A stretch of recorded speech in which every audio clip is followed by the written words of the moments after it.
데살로니가전서 4장 13절부터 5장 6절까지 우리 한 절씩 저와 여러분들이 교독하겠습니다. 저부터 읽겠습니다.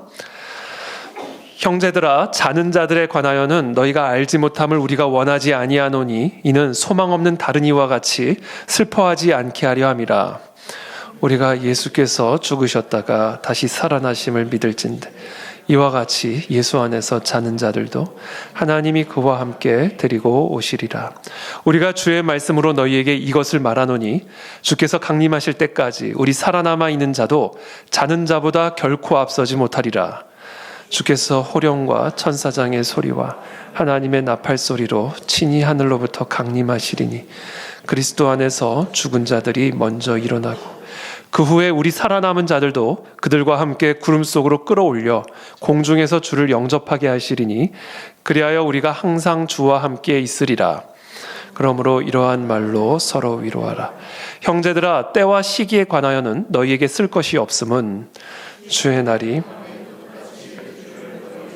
자세히 알기 때문이라. 그들이 평안하다 안전하다 할 그때에 임신한 여자에게 해산의 고통이 이름과 같이 멸망이 갑자기 그들에게 이르리니 결코 피하지 못하리라.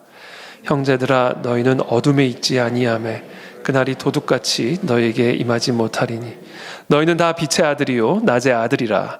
우리가 밤이나 어둠에 속하지 아니하나니 그러므로 우리는 다른 이들과 같이 자지 말고 오직 깨어 정신을 차릴지라. 아멘. 네, 우리 이상훈 교수님 나오실 때 우리 큰 박수로 환영해 주시기를 부탁드립니다.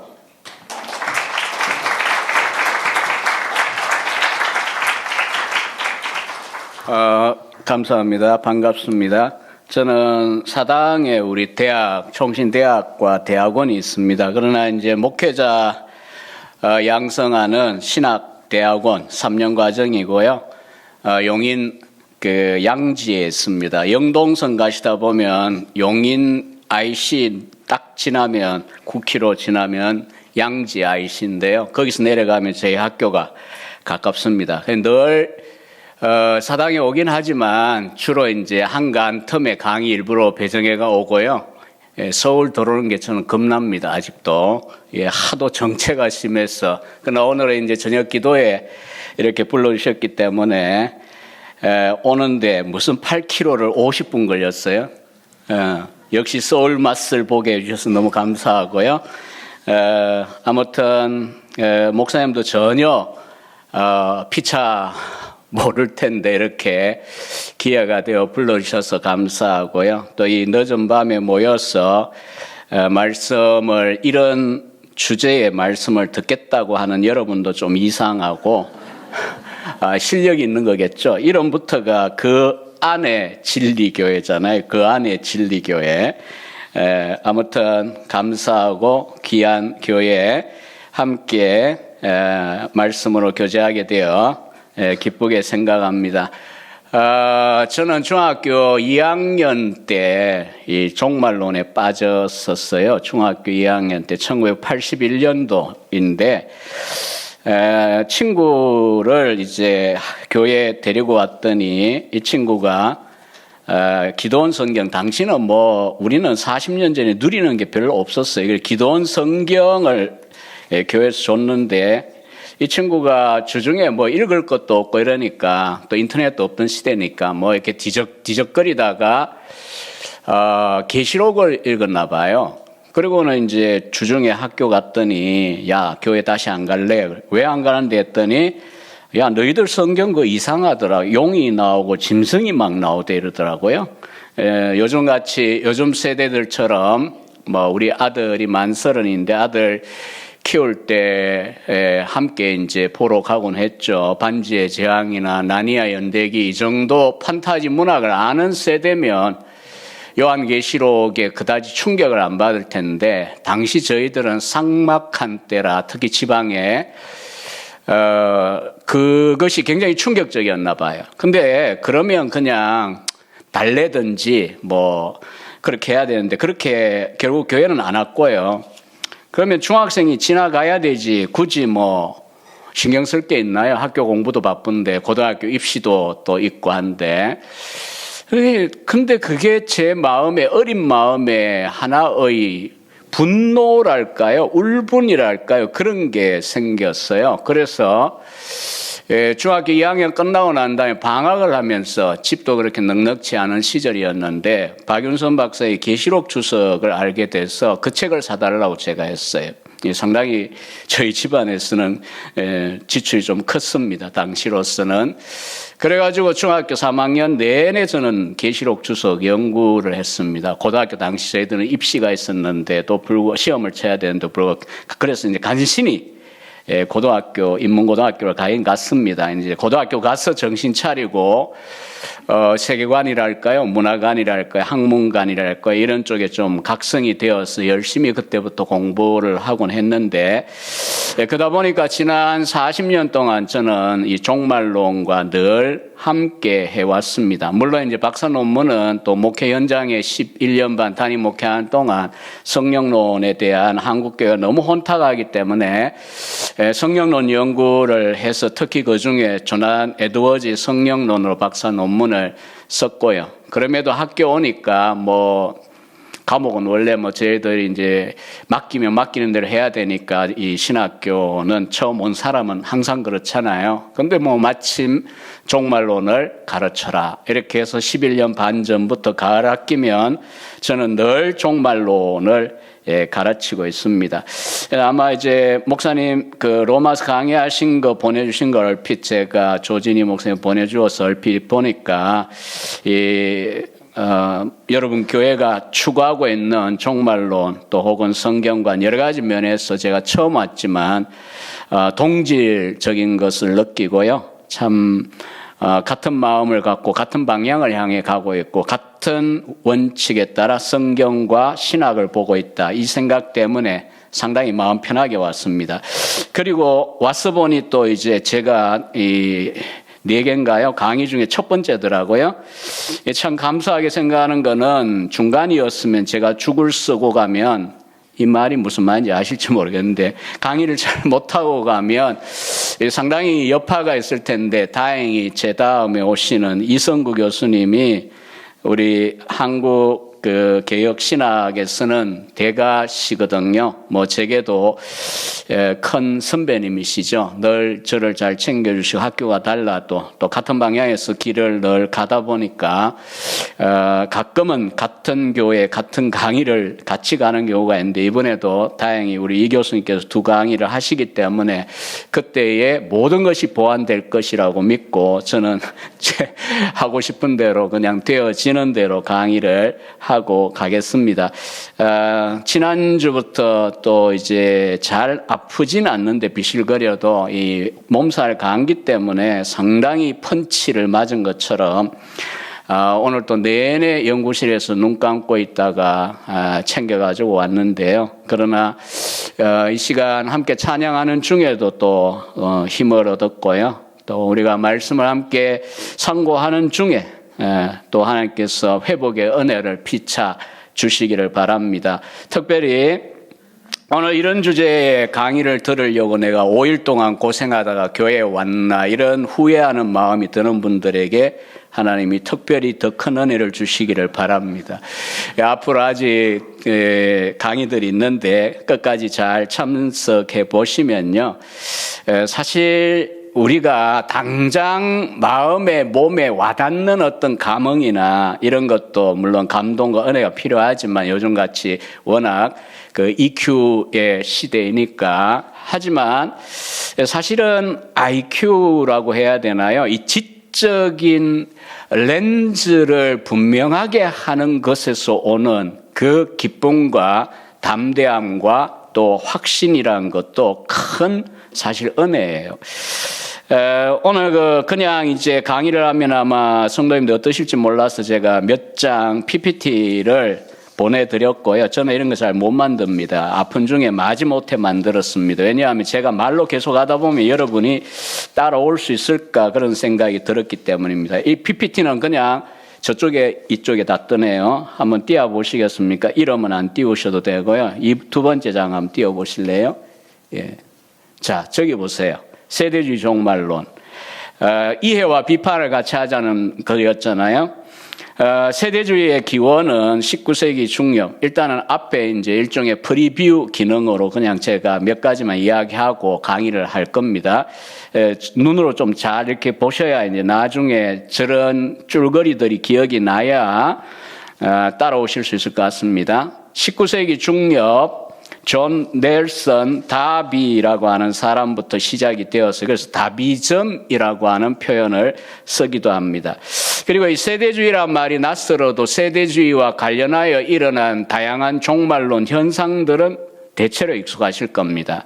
예컨대 여러분 목사님 설교와 같은 강의와 같은 이런 건전한 링크들이 왔다 갔다 하는 건 괜찮은데 바깥에서 날아오는 대부분의 특히 연세 드시는 우리 어른들 보면 주고받는 것들을 보면 과격한 정치 집단 생각을 가진 목사님 이야기든지 아니면은 종말 이야기하면 대부분은 세대주의 종말론입니다. 다시 말해서 불건전한 종말론들이 굉장히 인기가 많습니다. 그래서 이 세대주의에서 결국 지난 200년도 안 된 이 세대주의에서 각종 시한부 종말론도 나오고요. 그리고 신천지와 같은 종말론 이단 사이비 집단도요. 만약 세대주의가 없다면 일어나지 않았을 겁니다. 좀 나이 드신 분들 가운데 1992년 10월 28일 24시 휴거 담임 선교회 아마 기억나는 분 있을지 모르겠어요. 다가올 미래를 준비하라. 준말이잖아요.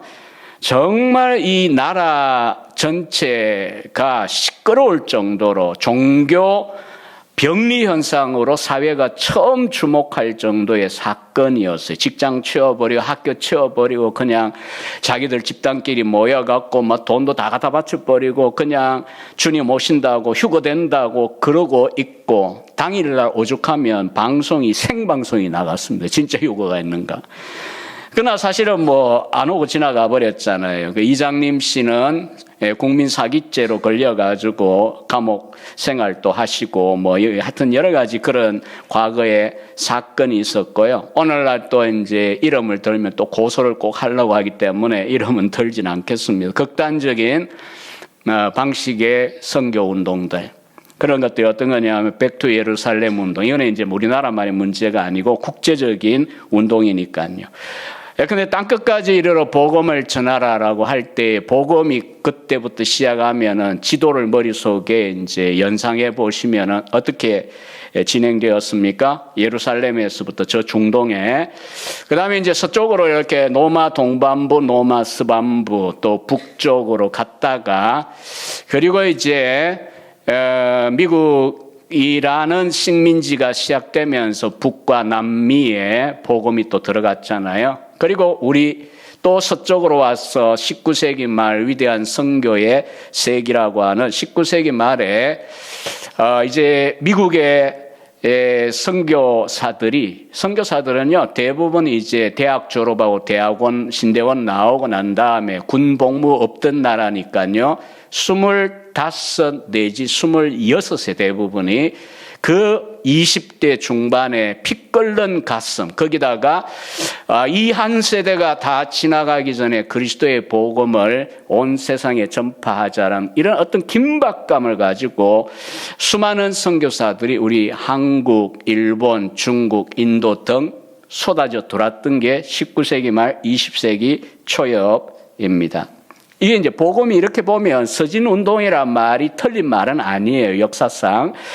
그런데 이제 이렇게 다시 복음이 어디로 가야 되냐? 예루살렘에까지 가면 끝이 올 거다. 이게 이제 Back to 예루살렘 운동이에요. 줄여서 영어 이니셜이 BTJ라 그러죠. 모 선교단체가 중요하게 생각하는 거기도 하지만 거기만 아니고요. 다른 데도 마찬가지입니다. 지역 귀신 추방이나 또 땅밟기를 통하여서 사실은 지역 귀신을 추방하고 뭐 이런 것들이죠. 뭐 심하면은 법당에 가가지고 그냥 기타 치고 찬송을 막 불러가지고 난리가 나고 그랬죠. 또 이제 우리가 코로나를 겪었는데 뭐 아직도 아마 이렇게 주목을 안 해서 그렇지 독감이나 이런 게 코로나와 연관이 없지는 않을 거라고 저는 생각합니다. 그때 이제 666 이 계시록 13장에 나오는 이 짐승의 표를 백신이다. 한참 또 이야기한 유튜버들 있었을 겁니다. 참고로 제가 이제 우리 신대원생들이 꽤 많아요. 전체가 1200명 정도 되고요. 한 학년에 한 300 몇십 명씩 되는데, 그러면 이제 종말론을 하면 제가 다 못해서 한 반만 빼고 한 5반 정도를 제가 강의를 다 합니다. 뭐 일일이 똑같이 강의하기도 사실 쉽지는 않아요. 근데 어쨌든 우리 원우들에게도 제가 이제 우스개 반, 또 씁쓸한 마음 반, 정상적인 설교나 정상적인 그 정통 교리를 해서라는 유튜브 올리면 절대로 인기를 얻을 수가 없다. 왜냐하면 유튜브라고 하는 그 시장성 안에서 그 쉬운 일이 아니거든요. 그렇게 하려면 컨텐츠도 있어야 되지만 형식적인 측면에서 전문가가 엄청 수고를 해야 돼요. 그러나 20만, 30만 그냥 올리면 그냥 며칠 사이에 파급되는 그런 종말론 유튜버들은 다 세대주의라고 보시면 됩니다. 왜냐하면 사람들 귀에 싹 와닿게 이야기를 합니다. 예컨대 666을 백신이라고 이야기할 때도 그냥 백신이야 이렇게 선언하지 않아요. 막 설명을 하고 화면 보여주고 자료 보여주고 이렇게 하면서 굉장히 설득력 있게 이야기를 해버려요. 그러다 보니까 거기에 쏙 빠져들어요. 그 이전에는 이제 베리칩이 666이라는 이야기 한참 했고요. 그 앞에 이제 몇십 년 전 같으면 바코드 보고 이야기 한참 했었습니다. 이런 종류의 이야기들이 다 음모 이론이고요. 또 이제 세대주의 종말론에서 나왔습니다. 저는 오히려 그 다빈치 코드 때문에 유명해졌던 반기독교 작가죠. 미국의 가장 베스트셀러 작가 중에 한 사람이 댄 브라운이었잖아요. 요즘은 아직 책이 안 나오는데 몇 년을 연구하고 책 한 권씩 내는데 저는 뭐 책 나올 때마다 사실은 정말 열심히 읽었습니다. 왜냐하면 추리를 따라가다 보면 배우는 신기한 이야기들, 신기한 지식들, 과학 문명 이런 것들 굉장히 발달해 있어요. 그 정보가. 그 가운데 보면 이제 때때로 프리메이션 이야기를 자주 하거든요. 그러니까 그런 종류의 이야기로서 이게 마치 기독교 안에도 제시하는 그런 유튜버들이 굉장히 많습니다. 한 가지 지금 우리가 피부로 와닿는 주제 중에 하나가 이거죠. 기독교 시오니즘입니다. 친 이스라엘 정책을 지지하자라고 이들은 이야기를 하죠. 이 그룹들은 또 28 전쟁, 농담으로 그냥 28은 16이야 이렇게 학생들이 말하는데 설렁해가 다들 A그룹입니다. 28 전쟁, 이스라엘과 팔레스타인 전쟁. 제가 우리 학생들에게도 강력하게 호소했어요. 종말론 시간이니까. 왜 Pray for Israel이라는 배너만 들고 있냐고 페이스북이나 SNS에 보면. 그게 다 세대주의거든요. 왜냐하면 이스라엘을 위해서도 기도해야 되지만 팔레스타인 난민들을 위해서도 기도하는 게 기독교예요. 선교도 이스라엘에 120명의 선교사들이 있다는데 우리 뭐 합동선 교단만 이야기인지 전체인지는 모르겠어요. 그러면 정말 팔레스타인 난민들을 위해서도 선교를 하고 있느냐 이 질문을 제가 학생들에게 제기하기도 했어요. 제 말이 이상한 건가요? 아니면 이스라엘만 위해 기도하고 팔레스타인 난민들 전부 하마스는 좀 물론 뭐 다 이유가 있지만 어쨌든 하마스 나빠요. 나쁜데 하마스가 나쁜 거지 피에로가 나쁜 건 아니에요. 그냥 불쌍한 사람들이에요. 난민이 되어버린 거잖아요. 이스라엘 1948년 5월 14일 날 영국의 도움으로 갑자기 거기다가 나라를 세워버리는 바람에 그래서 어쨌든 제가 말씀드리는 건요. 이스라엘 위해 기도하십시오. 그러나 팔레스타인을 위해서도 기도하십시오. 이스라엘을 위해 선교해야 됩니다. 팔레스타인을 위해서도 선교해야 됩니다. 왜냐하면 예수님은 그리스도 안에 남자와 여자, 종과 그 다음에 자유인, 유대인, 이방인 할 것 없이 다 하나라 그랬잖아요. 갈라디아 3장 28절인가 29절에 보면요. 그렇기 때문에 우리는 사실은 더 이상 민족이나 혈통에 얽매여 있는 신앙 체계가 아니에요, 기독교는. 여러분 그 갈라디아 3장이나 로마 4장을 말씀 공부를 통해 한번 궁금하시면 저는 절대로 이 시간에 짧은 시간 말하면서 어떤 막 강요하거나 이런 쪽으로 말하지 않을 거예요. 왜냐하면 우리 학생들조차도 그래요. 여러분이 설득이 되고 여러분이 공부해가지고 이해가 되고 소화가 되고 납득이 되고 이게 맞아라고 렌즈가 선명해져야 담대하게 그걸 말할 수가 있거든요. 그런 면에서 갈라디아 3장에 나오는 그리스도 안에서 참 아브라함의 자손을 누구라고 바울이 이야기하는가? 그 다음에 로마 4장에서 아브라함 우리 믿음의 조상이라고 이야기하면서 그 후손들의 누구를 포함시키는가를 한번 보십시오. 여러분 참 하나님의 일하시는 방식은 뭐 이상하다고 느껴질 때도 있지만 때로는 그럴만하다고 느껴지는 때도 많아요. 왜 바울을 쓰셨을까요? 이방인의 사도로 쓰셨지만 사실은 바울이 국수주의자잖아요. 아브라함의 순수한 혈통, 베냐민 지파, 바리새인 이러면서 그런 거 따지는 식으로 하면 우리 대한민국과 같이 지연, 학연, 혈연 오만 것 따져가지고 딱 순혈주의 하는 것처럼 이스라엘 백성으로서 가장 그런 일이 있어가지고 말할 수 있다면 바울일 겁니다. 근데 하나님은 그런 바울을 딱 낚아채어서 유턴을 시켜버렸죠. 그리스도 예수의 십자가로 말미암아 시작된 이 복음의 세계는 그런 혈통, 민족, 인종에 얽매이지 않았고 심지어 사회 신분 제도도 당시 노예제도 얼마나 대단한 겁니까? 근데도 불구하고 그런 거에도 얽매이지 아니하고 누구든지 그리스도 예수를 믿으면 하나님의 자녀가 되고 아브라함에게 약속한 그 복을 누리게 된다. 라고 하는 이야기를 바울을 통해 하게 하셨잖아요. 그게 로마 4장, 갈라디아 3장, 4장에 있는 말씀입니다. 그러니까 우리는 이스라엘을 사랑하지 말란 얘기도 아니고 선교하지 말란 얘기도 전혀 아닙니다. 이런 범세계적인 그리스도의 교회에 이스라엘도 들어와야 되는 거고요. 구원받으려면 팔레스타인도 들어와야 되는 거고요. 우리 저기 북한에 있는 사람들도 마찬가지고요. 중국의 교인들도 마찬가지입니다. 그래서 우리가 이 기독교 시오니즘이 강조하는 이런 사람들을 보시면 뿌리를 들어가면 그 신학 기초가 세대주의구나 이렇게 짐작하고 살펴보시면 틀리지 않으실 겁니다. 사실 미국은 친이스라엘 정책을 쓸 수밖에 없다는 거 여러분들이 아마 상식적으로 이해하실 거예요. 미국의 금융권은 몇십 %인지 모르겠어요. 적어도 아마 한 3분의 2가량 될 거예요. 주이시 피플들이 나가버리면 미국 경제 무너집니다. 그러면 미국은 항상 이스라엘을 편들고 중동을 적대국으로 삼을 수밖에 없는 구조 속에 있어요. 근데 이게 정치 구조인데, 정치 역학인데, 기독교 시오니스트들은요, 이스라엘은 하나님의 순수한 혈통이고 지금도 적자고 교회는 지금 서자인 홍길동과 같은 서자들 그 표현 안 쓰지만 결국은 읽어보면 그런 느낌으로 교회를 대하는 분들이 많아요.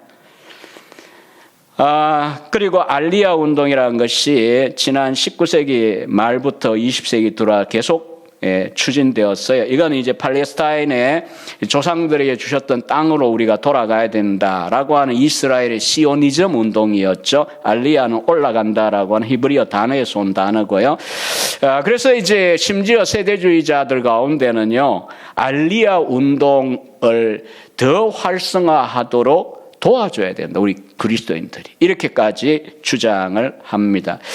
세계에 흩어져 있는 이스라엘 유대인들이 총 얼마나 되냐면 한 1,500만이 넘습니다. 그 가운데 아직 절반이 조금 덜 되는 사람들이 팔레스타인에 지금 살고 있습니다. 그 좁은 경상도 만하다 그랬나요? 그 좁은 땅에 살고 있고요. 그러니까 다 이제 돌아가야 된다라고 하는 이야기를 이들은 하고 있습니다. 그래서 제가 이제 첫 장에 보여드린 저 내용들이 세대주의에 대한 공부를 우리가 왜 해야 되는가에 이제 가시적으로 여러분들에게 보여드린 거고요. 그 다음에 두 번째 넘어가서 보면요. 세대주의라고 하는 단어에 대하여 뭐 설명을 보신 적이 있을지 모르겠는데요. 이 dispensationalism이라고 하는 영어 단어 쓰고요. 이 세대주의라고 하는 용어가 생긴 것은 하나님이 인간을 다루실 때에 그냥 구약, 신약 이런 게 아니고요. 7세대. 혹은 이제 최근 세대주의자들 중에는 4 generation, 4가지 세대로 구별하여 하나님은 시대마다 다르게 자기 백성들을 요구하는 바가 있고 또 시험하는 내용이 다르다는 거죠. 그 밑에 있는 세스코필드 관주 성경은 세대주의의 그 스터디 바이블입니다. 사실 요즘은 워낙 여러분들 가운데도 뭐 ESV 성경 무슨 그 스터디 바이블이니 온갖 종류의 스터디 바이블이 나와 있고 뭐 한두 개씩 가지고 있는 분들이 있으실 텐데요. 그러나 1909년에 이 스코필드 관주 성경이 처음 나왔을 때는 정말 성경 역사에 있어서 획기적인 사건이었습니다. 왜냐하면 성경 본문만 대체로 인쇄해서 들고 다니고 했던 시절에 주가 달려있는 이런 스터디 바이블 형태가 미국에 처음 나온 게 1909년 옥스퍼드 대학 출판부에서 나온 스코필드라는 사람이 만든 관주 성경이었습니다. 영어로는 스코필드 레퍼런스 바이블이라고 하는 건데요. 그걸 이제 1967년에 달라스 신학 교수들이 수정을 해서 새 스코필드 관주 성경을 냈고요.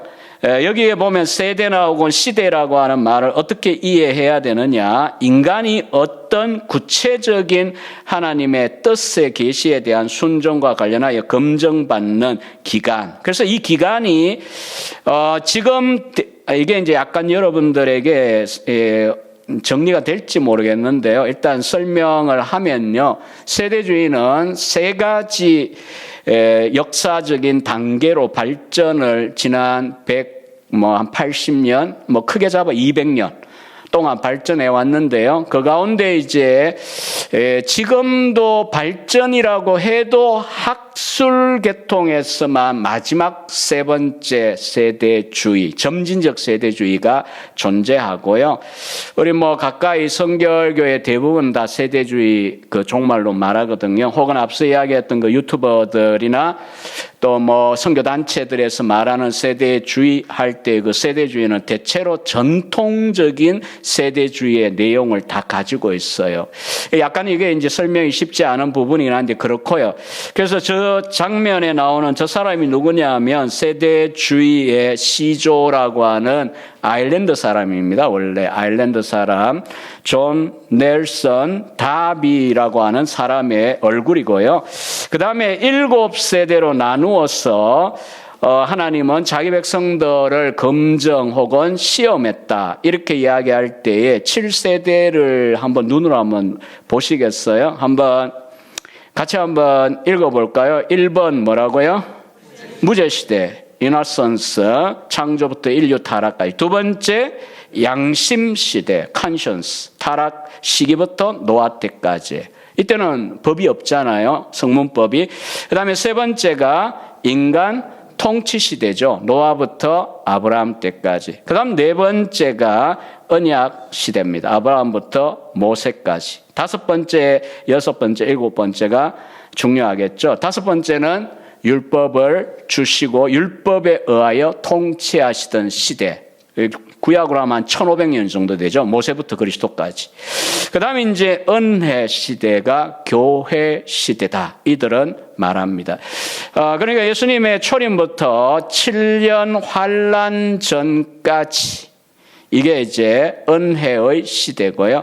7년 환란이 이제 시작이 되면 이제 유대인들을 다시 불러 모으는 마지막 시대예요. 이게 이제 왕국 시대다 불러요.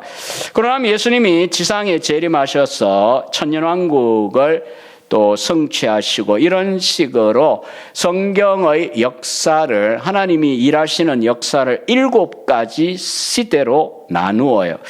근데 이게 시대마다 기준이 있어요. 자, 율법 시대면 기준이 뭘 것 같습니까? 율법을 주셨으니 율법을 따라 잘 순종하면 뭐 이렇게 하고 불순종하면 이렇게 하고 이렇잖아요. 반면에 이제 은혜 시대, 우리가 이 기준에 하면 은혜 시대에 있어요. 교회 시대는 이 7년 대할란 이들에 하면 안 왔으니까. 이러면 이 시기에는 무엇이 지배하고 있습니까? 은혜가 지배하고 있어요. 은혜가. 그리스도 안에서 은혜의 시대, 교회의 시대예요. 그래서 이제 일제 강점기 때 이야기를 조금 이따가 자세하게 조금 할 건데, 우리 이제 장로교회나 우리 교회의 뿌리 이야기니까요. 근데 이제 그 당시에 이제 일본에 들어갔던 세대주의 선교사들 가운데 극단적인 분들은 이 주장을 했어요. 세대주의가 극단화될 때 시대마다 여러 가지 문제를 일으키는데, 신사참배하던 시기에 이들에게는 어땠냐 하면, 자, 상을, 이미지를 만들지 말고 절하지 말고, 이 십계명 있죠. 십계명은 여기에 의하면 율법 시대에 해당하는 기준이고 하나님의 테스트 기준이다. 그래서 우리가 은혜 시대에 살기 때문에 우리는 신사참배하든 조상숭배하든 아무 관계없다. 우리는 자유롭다. 굉장히 편리하죠. 이렇게 이야기하면 어떤 면에서 안 그래도 힘들고 어려운데 죽냐 사냐 이런데 그냥 이렇게 신학적으로 사역자들이 말을 해준다면요. 이게 이제 최근에 미국의 상황에서는 이렇게 또 적용이 돼요. 어떤 세대주의 목사님이 사역하는 교회에, 미국은 대부분 복음주의 교회가 세대주의 영향을 받고 있어요. 아마 3분의 2 정도가 세대주의고, 신학교들도 세대주의 가르치는 학교가 많고요. 그래요. 그래서 뭐 힘이 있고요. 우리가 이단이다 뭐 이렇게 강하게 이야기하기도 어려워요. 다만 우리하고 성경을 바라보는 시각이, 우리가 볼 때는 이런 부분들에 동의할 수 없다라고 하는 차원에서 제가 말씀을 드려요. 어쨌든 최근에 이제 미국의 세대주의 목사님 입장에서는 이렇게 또 이게 이용이 돼요. 이게 교회당을 짓습니다. 엄청난 돈이 들어가는데 교인들에게 말합니다. 목사님, 여러분들 그 은행에 돈 많이 빌리시라고. 왜냐하면 예수님이 오셔서 우리 휴거하면은 그 돈 안 갚아도 된다고. 근데 저는 그걸, 이게 이제 신학책에 나오는 이야기거든요. 그 미국 신학자가 쓴 신례로 들었는데, 이상한 거예요. 아니, 예수님이 곧 오시는데 교회는 왜 또 지었지? 이런 생각이 막 들더라고요. 그러니까 이게 세대주의라는 것이, 이런 이제 크고 작은 문제들을 불러 일으킨다는 거고요. 죄송하지만 그 발전 단계 3가지는요, 제가 이제 후반부에 주로 다 이야기할 거니까요, 2페이지를 슬라이드를 좀 넘겼어요. 서론적인 그 한 가지만 보고 이거는 이제 그만두겠습니다. 그냥 제가 말로 강의하겠습니다. 그 역사적 전천연설부터 해서 4가지 간단한 도표를 제가 드렸는데, 역사적 전천연설 한번 띄워보실래요? 그 다음에 이제 안 넘기셔도 됩니다. 후천연설이 있고요. 3번째 무천연설이 있고요. 여러분 목사님 로마 11장 강의할 때 말씀하신 대로 무가 아니고요, 현 천년왕국설이다 이렇게 이해하시면은 헷갈리지 않을 거고요. 마지막에 이제 세대주의 전천연설 이렇게 있습니다. 요걸 이제 아마 22일인가 우리 이성구 교수님이 천년왕국에 대하여 그 강론을 하실 거예요. 요한계시록 20장 4, 5, 6 딱 석절에만 1000년 동안 성도가 그리스도와 함께 다스린다, 요 표현이 나와요. 그래서 1절부터 6절 사이에 사탄이 쇠사슬에 묶여 무저갱에 던져지는 것과 4, 5, 6 천년기가 겹치는 사건이에요. 왜냐하면 사탄을 묶어야 그리스도인들의 통치가 가능하게 되는 구도로 되어 있죠. 그러면서 1000년 동안, 밀레니엄이라고 하는 용어를 요한은 딱 6번 쓰고 있어요. 6번. 그리고 성경 어디에도 천년 통치, 천년 왕국 이 이야기가 없어요. 근데도 불구하고 이게 예수님 오실 때에 어떤 그 순서로 종말이 옵니까라고 하는 이 문제 때문에 역사 가운데는 특히 이제 19세기, 20세기, 특히 20세기죠. 불과 한 100여 년 사이에 이 네 가지의 렌즈가 정립이 됐어요. 그러니까 이 안경 껴보세요. 저 안경 껴보세요. 이렇게 하는 거죠. 자, 역사적 전천연설은 건전한 입장입니다. 저희 학교도 주로 이제 역사적 전천년 아니면 무천년 입장을 교수님들이 갖고 있고요. 요즘은 아마 무천년이 굉장히 강한 것 같아요. 저는 강력한 무천년 입장에 아까 말씀드린 그 어린 시절의 종말론 신드롬을 지나가면서 대학부 시절에 이미 무천연설자로 확고하게 서게 되었고요. 그러나 뭐 어쨌든 학교에서는 저는 두 가지 입장은 우리가 함께 대화해야 된다. 우리 교단의 입장이다. 이렇게 이제 가르칩니다. 그러니까 이 간단한, 진짜 너무 간단하게 그렸죠. 저는 근데 이것도 못 그립니다. 과거에 누가 그려준 겁니다. 부탁해서. 성천을 하시면은 지금 이 신약시대, 교회시대가 이렇게 쭉 이어져요. 그러고 나면 재림 어떻게 하냐? 두 번 아니고 한 번만 재림하세요. 하시고요. 오늘 본문에 보면 나오잖아요. 천사장의 나팔 소리와 함께 오세요. 굉장히 공개적이고 시끌벅적하게 우주적으로 재림하실 겁니다. 그러면 이제 죽었던 자들은 어떻게 되나요? 부활해야죠. 몸의 부활. 고전 15장에 이야기하는. 그 다음에 이제 살아있다가 보라 나와 맞으라 신랑이로다 하실 때 우리가 만약 살아있다면 그때까지 순식간에 하늘로, 그러니까 예수님 맞이하기 위하여 공중에 끌어올려지는 거예요. 그러면서 순식간에 부활체로 변화가 될 겁니다. 이 몸을 개량하는 게 아니에요. 순식간에 영광스럽고 그리고 강하고 신령한 몸으로 변화되어질 겁니다. 그래서 그 4장 17절 이야기 나온 김에 17절 보시면요. 그 후에 우리 살아남은 자들도 그들과 함께 구름 속으로 끌어올려 공중에서 주를 영접은 거기 있기 위한 게 아니고 영접하면 동구 밖에 나가 영접하면 옛날 구조로 말하면 돌아와야죠. 우리는 결국 새하늘과 새 땅에 돌아와 주와 함께 항상 있게 될 것인데 여기에 공중에 끌어올려라고 하는 이 용어에서 한자 휴거가 온 거예요. 휴거라는 단어 좀 들어보셨죠? 또 뭐 휴먼시아 거지 우리나라에 끔찍스러운 그 야거 말고요. 몇 년 전에 그걸 듣고 제가 깜짝 놀랐어요. 휴거 그러길래 일반 신문이 휴거를 다 하네 이랬는데 그게 아니더라고요.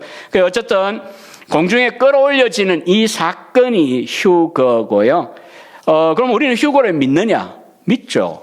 왜요? 예수님이 한번 하늘에서부터 오실 때에 우리가 살아남아 있다면 공중에 끌어올려질 겁니다. 그리고 부활의 영광을 입게 되고 그 다음 우리는 궁극적으로 새하늘과 새 땅에서 영원히 살게 된다는 거예요. 근데 지금 역사적 전천년의 입장을 취하면 그렇게 오셔가지고 바로 영원한 시대 새하늘과 새 땅 아니면 비신자에 관해서는 성경은 단호하게 예수님 바울 다 뭐라고 어디에 영원히 삽니까? 게헨나 지옥 불못이라 그랬어요. 물론 뭐 물질적으로 우리가 이해 너무 지나치 그림 그리지 않는 게 좋아요. 중요한 건 하나님 필요 없다고 생각하고 하나님을 끝까지 거부하던 인생들이 하나님 없이 영원히 사는 게 지옥이라는 곳입니다. 그게 물질적으로 어떤지 저도 몰라요. 성경이 많이 이야기 안 하잖아요. 뜨거운 불이라고 하기도 하지만 깜깜한 어둠이라고 말하기도 하잖아요. 그 다음에 이제 또 한 가지 중요한 특징이 있어요. 지옥의 문제는요. 누가복음 16장 19절 이하에 나오는 부자와 나사로 비유를 보시면은 음부 고통하는 곳은 지금 비신자가 가서 지내는 곳이라면 이게 이제 연속되면 몸의 부활 이후에 비신자는 지옥 불못에 살 건데 그때의 큰 문제점은요. 이 땅 위에 사는 동안은요, 주변에 믿지 않는 분들, 혹은 뭐 여러분 가운데는 없을 것 같은데, 믿지 않는 지인들을 한번 보세요. 삶이 뭐 우리처럼 힘든 면도 있긴 하지만 굉장히 신나게 살아요. 뭐 사업하고, 직장 생활하고, 놀러 가고, 골프 치고, 아니면 뭐 나이트 가고, 아니면은 뭐 공부하는 재미가 있고, 돈 버는 재미가 다 누리잖아요. 그러니까 교회 가자 그러면 교회 갈 틈이 없다 그러잖아요. 하도 세상 살기 재밌는데 굳이 교회 가가 왜 그 울고불고 하냐고.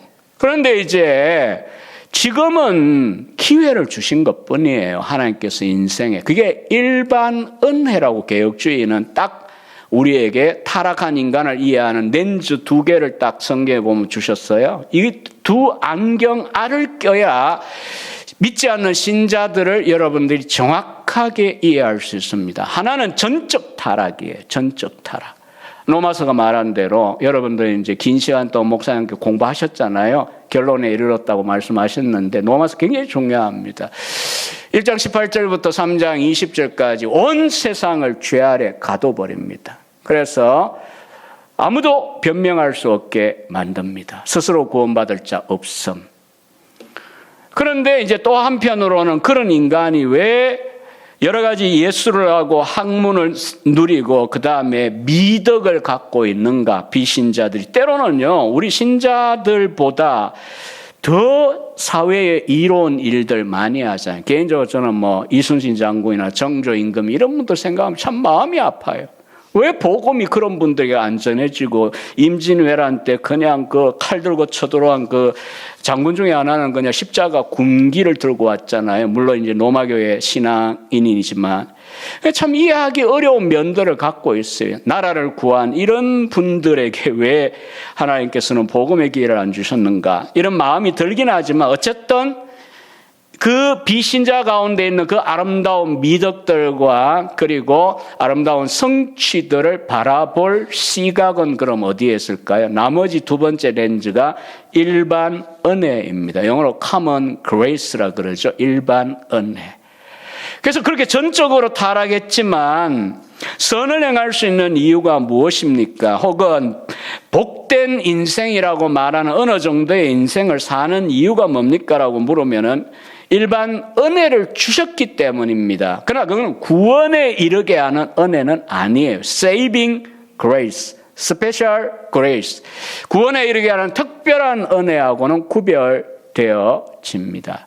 그래서 이 세상에 가장 훌륭하다라고 부러운 사람들이 많을 거예요. 뭐 자기개발 서적들 낸 수많은 위인들 한번 보세요. 오늘날 갑부들 한번 보세요. 그들을 가만히 보세요. 무엇이 없는 걸까요? 그들 가운데 하나님에 대한 감각이 없어요. 그게 전적 타락의 문제입니다.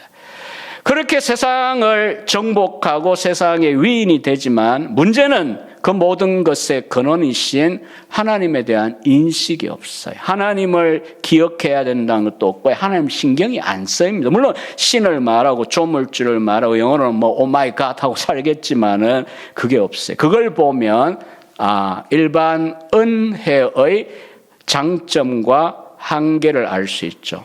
지옥 이야기 돌아갑니다. 음부와 지옥의 특징은요, 이 땅 위에 주셨던 그 일반 은혜가 싹 다 제거된 곳입니다. 그래서 여러분 그 부자와 나사로 비유를 제가 종말론 시간에 이제 뭐 전체를 다 다루니까요. 시간은 별로 없어요. 늘 안타까운데요. 연구 좀 해보라고 자꾸 저는 권합니다. 많은 것들을. 그 중에 하나가 이거예요. 그 비유를 누가복음 16장 성도님들 잘 아시니까 한번 생각해 보십시오. 죽고 난 다음 상황입니다. 아브라함의 품은 낙원이나 천당과 같은 곳이고요. 그 다음에 이제 음부에 부자가 들어가 고통을 하고 있는데 그 고통이라는 게 물질적인 고통일까요? 비신자도 신자도 다 몸은 매장, 화장, 수목장 뭐가 됐든 자연으로 돌아가고요. 영혼이 간 거예요. 그런데 보이는 형체로 비유가 주어지면서 부자가 무엇을 요구했습니까? 너무 지금 고통스럽고 목이 마르니 물 한 방울이라도 나사로 좀 보내라. 안 된다 그러잖아요. 거기에 물 한 방울이 의미하는 바가 뭐겠습니까? 저는 그것이 바로 일반 은혜적인 위로라고 저는 이해를 하는 게 맞다고 봐요. 그 영혼의 고초가 되는 바가 뭐냐? 하나님 없어요. 임재. 그다음에 하나님이 이 땅 위에 악인들에게 기회로 주셨던 일반 은혜적인 그 수많은 자비와 긍휼의 증거들이 물 한 방울도 a drop of water. 물 한 방울조차도 은혜의 국물도 없는 곳이 지금 비신자가 가는 지옥에 혹은 음부에 그다음에 영원히 살게 될 지옥의 특징이라는 겁니다. 그래서 역사적 전천년 이야기하다가 약간 이제 주변 걸 제가 설명드렸습니다만, 어쨌든 한번 오시고 천년왕국 있고 그다음 새하늘과 새 땅이 있다. 요거는 이제 역사적으로 초대교부 때부터 시작해서 지금도 많은 이제 건전한, 특히 뭐 여러분 목사님 소개하신 대로 현재의 침례교지만 아주 강력한 칼빈주의자인 이 존 파이퍼 목사님도 자기는 역사 전천년이 맞다고 생각한다. 또 뭐 신학자 가운데는 웨인 그루덤이나 밀라드 에릭슨 같은 이런 분들, 또 제 친구인 덴버의 정성욱 교수 이런 분, 저하고 입장이 달라요. 항상 그 이야기만 하면 서로가 별로 터치를 안 합니다. 어차피 이거는 이 땅 위에서 해결되는 게 아니고 재림해 보시면, 요점은 이거거든요. 오시면 천년왕국이 있고 새하늘 새 땅으로 가냐, 아니면 바로 심판하고 새하늘과 새 땅으로 가냐입니다. 자, 한번 넘겨주십시오. 후천년설입니다. 후천년을 보시면요, 재림 한 번이고요, 재림 후에 바로 새하늘과 새 땅이 있어요. 그러면 이 신약교회 시대가 쭉 지나가다가 특히 이제 청교도들이 많이 이 입장을 취했고요. 19세기에 그 미국의 신학자들 대부분은 이 입장이었습니다. 후 천년이니까 천년왕국이 갑자기 먼저 옵니다. 황금 시대가 먼저 와요. 이거는 이제 예수님이 안 오셨을 때니까 그럼 어떻게 이게 가능하냐? 소위 아직 우리들 세대가 안타까운 건요. 그래서 우리가 존 웨슬리나 조지 위필드나 아니면은 조나 에드워즈 시대에 미국의 그 대부흥과 대각성의 시대를 좀 읽으셔야 돼요. 왜냐하면 성령이 때때로 일반적인 수준에서 공동체 가운데 임하고요, 사역 가운데 임하고요, 부흥도 임하고요, 진짜 우리가 말씀과 기도에 사역자와 교인들이 마음을 집중하면요, 교회는 알려지게 되어 있지 숨길 수 없어요. 그 다음에 교회에 진리를 찾아오는 이들이 늘어날 수밖에 없는 게 현실이에요. 저도 가장 목회자들의 무덤이라고 말하는 대구 지역에서 그 부흥을 경험했습니다. 크진 않지만 이런 일상적인 부흥이 있어요.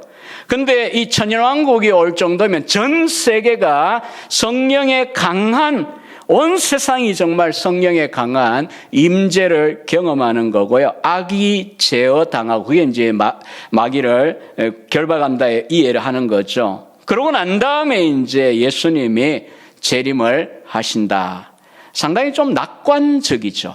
왜냐하면 성경은 디모데후서 3장 13절 이하에도 이야기하지만 예수님 재림하시기 전에 여러분들이 꼭 기억해야 될 사실이 뭡니까? 잘 모르겠지만 적어도 좋아질 겁니까? 예수님 재림하기 전에 나빠질 겁니까? 도덕적으로, 영적으로 이 세상의 기준이 나빠지게 되어 있어요. Getting better가 아니라 getting worse예요. 더욱더 악을 행하는 자들은 더 악해지고 나빠지고, 지금 현재 창조 질서를 그냥 무너뜨려버리는 법들이 이미 서구 나라들이 전부 다 있잖아요. 바로 얼마 전에 호주에, 아니 뉴질랜드에 코스타 갔다 온 우리 학교 교수님하고 식사교제를 하면서 탄식을 하셨어요. 바로 얼마 안 됐어요. 뉴스가 뭐냐 하면, 내가 남자라고 생각하면 남자고 여자라고 생각하면 여자이고 당연히 법적으로 다 인정받고요. 그 법제화가 됐을 때 심지어는 애가 나는 고양이다라고 생각을 하는데 엄마가 너 고양이 아니야 사람이라고 해가지고 붙잡혀 갔어요. 왜 자식이 고양이라고 생각하는데 엄마 아빠가 너 여자야 남자야 사람이야 그거 왜 강요하냐는 거예요. 여러분 끔찍스럽지 않습니까? 정말 그런 시대가 오기 전에 주님 저를 좀 데려가 주세요. 이렇게 기도하고 싶어요, 진짜. 예? 이게 굉장히 교묘하게, 그리고 지적으로, 합리적으로, 감성에 호소하고 약자에 대한 게 법이 거의 약자 중심인 경우가 많잖아요. 그래서 뭐 갑질에 대항하여 얼질이 심하다 이런 말도 쓰고 나는데, 물론 약자 보호해야 돼요. 신자가 할 수 있는 영역이 있는데 창조 질서를 뒤집는, 이거는 뭐 우리 이상원 교수님 뭐 이미 왔다 가셨다고 했는데 저희 과에 존경하는 교수님이십니다. 은퇴 몇 년 전에 하셨는데 아무튼 상당히 그 면에서 반대운동 많이 하시고 고초를 엄청 사실은 치르셨어요. 왜? 시대에 역행한다 이거죠. 그 시대 트렌드라고 하는 게 지금 기독교적으로 본다면 창조 질서까지도 지금 무너뜨리는, 약자를 보호하자, 저는 반대하는 거 아닙니다. 약자를 보호하는 거고요. 구약식으로 막 돌들어 던져라, 불태워라, 이런 거 안 됩니다. 우리가 신약 시대에 살고 있는데, 그렇다고 하더라도요, 정말 진리에 따라 세상이 그냥 더 밝아지고 노력은 하는데, 정의를 위하여 기독교인들이. 그러나 성경은 말씀하셨어요. 주님이 오시기 전에는 정의의 온전한 실현이 없어요. 그리고 신자들이 세상 가운데 존귀하게 대접받고 왕노릇하고 이런 이제 아름다운 부흥의 시대에 뭐 가끔은 주시지만 말세를 생각하면 그게 아니에요. 오히려 핍박을 받을 수밖에 없다. 그 이야기를 합니다. 그래서 이 후천연설은 1차, 2차 세계대전이 끝나고 난 다음에 여지없이 풍선이 터지듯이 터져버렸어요. 서구 사회 속에서는. 그래서 지금 이제 미국의 기독교 재건주의자들 뭐 등등 해서 소수의 특이한 분들이 여전히 이 입장을 갖고 있어요. 근데 놀랍게도 300~400년 전에 존 오웬, 토마스 굿딘 이런 위대한 청교도들이 대체로 이 후천년의 입장을 가졌어요. 제가 공부했던 존 에드워즈 목사님도 철저한 후천년주의자예요. 그거는 이제 당시로서는 성령의 강한 대부흥의 역사를 경험하기도 했고요. 막 가슴이 설레었죠. 온 뉴잉글랜드 6개주가 성령으로 불바다가 되고 막 사람들이 녹아내리고 보스턴 앞바다가 그냥 얼어붙는 그 맹추위에도 조지 위필드 설교들을 요구 몇천 명, 몇만 명씩 들녘으로 모이고, 지금 같은 공간이 없으니까요. 그리고 눈물을 얼리고 막 영혼이 녹아내리고 하니까, 야, 이렇게 더 가다 보면 그리스도의 재림 이전에 황금 시대가 올 수 있겠다. 이 기대들을 하셨던 거죠. 근데 1차, 2차 세계대전을 겪으면서 서구인들은 깨달았습니다. 어쩌면 눈이 이제 비늘이 벗겨진 거죠. 세상은 그렇게 변하지 않는다. 주님이 오셔야 된다. 그래서 이제 후천연설이고요. 그 다음에 이제 세 번째 무천연설 한번 보십시오. 이건 심플하죠. 이래서 무천년이란 말도 듣는데 문자적으로 천년이 없단 말이냐? 아니요. 간단하게 말씀을 드립니다. 우리 이성구 교수님이 강의하실 거니까 딱 보면 심플하죠. 성천하신 그리스도 성령을 부어주시면 교회 시대가 시작됐고요. 우리는 말세에 살아요. 그러니까 바울 때도 말세, 칼빈 때도 말세, 지금 우리 때도 말세예요. 얼마나 세상이 지속될지 알 수 없지만 재림하시기 직전까지가 말세고요. 그 다음에 이건 이제 안토니 후쿠마의 표현을 하면 영어식으로 하면 복수형으로 The End Times라 그래요. 이 몇천 년의 시간이 똑같은 동질의 시간입니다. 딴 것까지 복음 전해야 되는 시간이고요. 또 복음에 대하여 사탄과 사탄의 세력들, 악의 세력들은 반대하느라고 반란, 박해 뭐 이런 일들이 일어나는 시대이기도 하고요. 그런데 왜 이 시대가 천년기라고 말하냐고요. 교회가 과연 천년기를 누리고 있습니까? 한국 교회가 정말 규모로는 자랑할 만하지만 저는 늘 이제 11년 반 전에 학교에 오면서 목회세계 자체를 떠난 셈이죠. 훈련을 위해서 온 거니까. 그럼 이제 설교를 들어야 되죠, 주로. 설교하러 갈 때도 많지만 주일날. 그러면 이제 제 마음은 이 마음이에요. 하나님께서 오늘 우리 교인들을 위해, 나를 위해 막 전엔 그 오븐에서 찐빵을 꺼내서 그냥 우리를 보고 먹으라고 주는 살아있는 메시지에 대한 기대. 제가 이찬수 목사님 만났을 때도 이야기했어요. 근데 정말 얼마나 우리가 오늘날 교회 시대 가운데 그렇게 하나님의 은혜를 강력하게 경험하고 삽니까? 지친 영혼이 와서 여기에 와서 함께 예배드리고 나서 심령이 살아나고, 교회들마다 말입니다. 그 다음에 저처럼 막 감기 몸살이 걸려가 해롱해롱거리다가 찬양하고 기도하고 같이 하는 중에 막 치료가 되어가지고 그냥 맑은 정신으로 돌아가고. 좌우지간 이런 은혜가 충만하냐? 한국교회 전체가? 아닙니다. 그건 아니에요. 교회마다 달라요. 그래서 제가 학생들이 늘 하는 말이 이거예요. 지금이 무슨 천년 시대냐라고 말하겠지만 계시록 20장 4, 5, 6절을 여러분이 영어로 보셔도 좋겠고요. 뭐 헬라어까지 보시진 않겠죠. 우리 학생들은 이제 신학생이니까 헬라어 보시라고 그래요. 땅의 왕국이 아닙니다. 하늘에 목배임을 당한 영혼들, 그 다음에 이제 짐승의 표를 받지 않은 자들이 1000년 동안 죽지 않고 살아서 보좌에 앉아 그리스도와 함께 1000년 통치한다. 이렇게 되어 있어요. 그러니까 지상의 유대인 중심의 어떤 왕국 이야기 전혀 없어요. 그 본문을 보면 그냥 영혼들이 살아. 영어로 하면 soul이죠. 헬라어에는 푸시케라고 표현했고요. 보좌에 앉아 1000년 동안 그리스도의 왕권에 참여하는 것. 그게 바로 지금 죽으면, 아니 지금만 아니죠. 요한 때에 2000년 전에 죽었던 초대교회 성도들이 그들은 무엇 합니까? 왜냐하면 순교했잖아요. 남아있는 성도들 입장에서 볼 때에는 야 이거 개죽음 아니야? 이거 세상 말로 개죽음 한 거 아니야?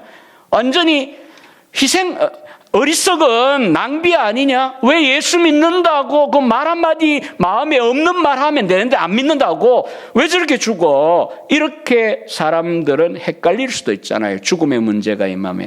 그리고 현재의 성도들이 사라졌는데 그들이 뭘 합니까? 이 질문을 할 때 요한을 통해 하나님은요, 아름다운 모습을 보여주셨어요. 그들이 죽지 않고 살았어. 지금 이 천상의 보좌에 각기 앉아 온 우주에 대한 왕, 교회의 머리 대신 그리스도의 그 통치에 참여하고 있어. 걱정하지 마. 그리고 너희들 희생 그거 허무한 거 아니야. 너희들이 믿음을 끝까지 지키면 이 통치에 참여하게 될 거야. 그러니까 결국은 하늘에서의 통치예요. 다만 이제 지상에 있는 교회들은 어떨까요? 지상의 교회는 환난과 박해 또 여러 가지 성화라고 하는 몸부림 속에서 교회는 불완전한 공동체, 개인도 마찬가지고요. 뭐 기쁨도 있지만 보람도 있지만 또 어쩌면은 분투 노력함이 있고요.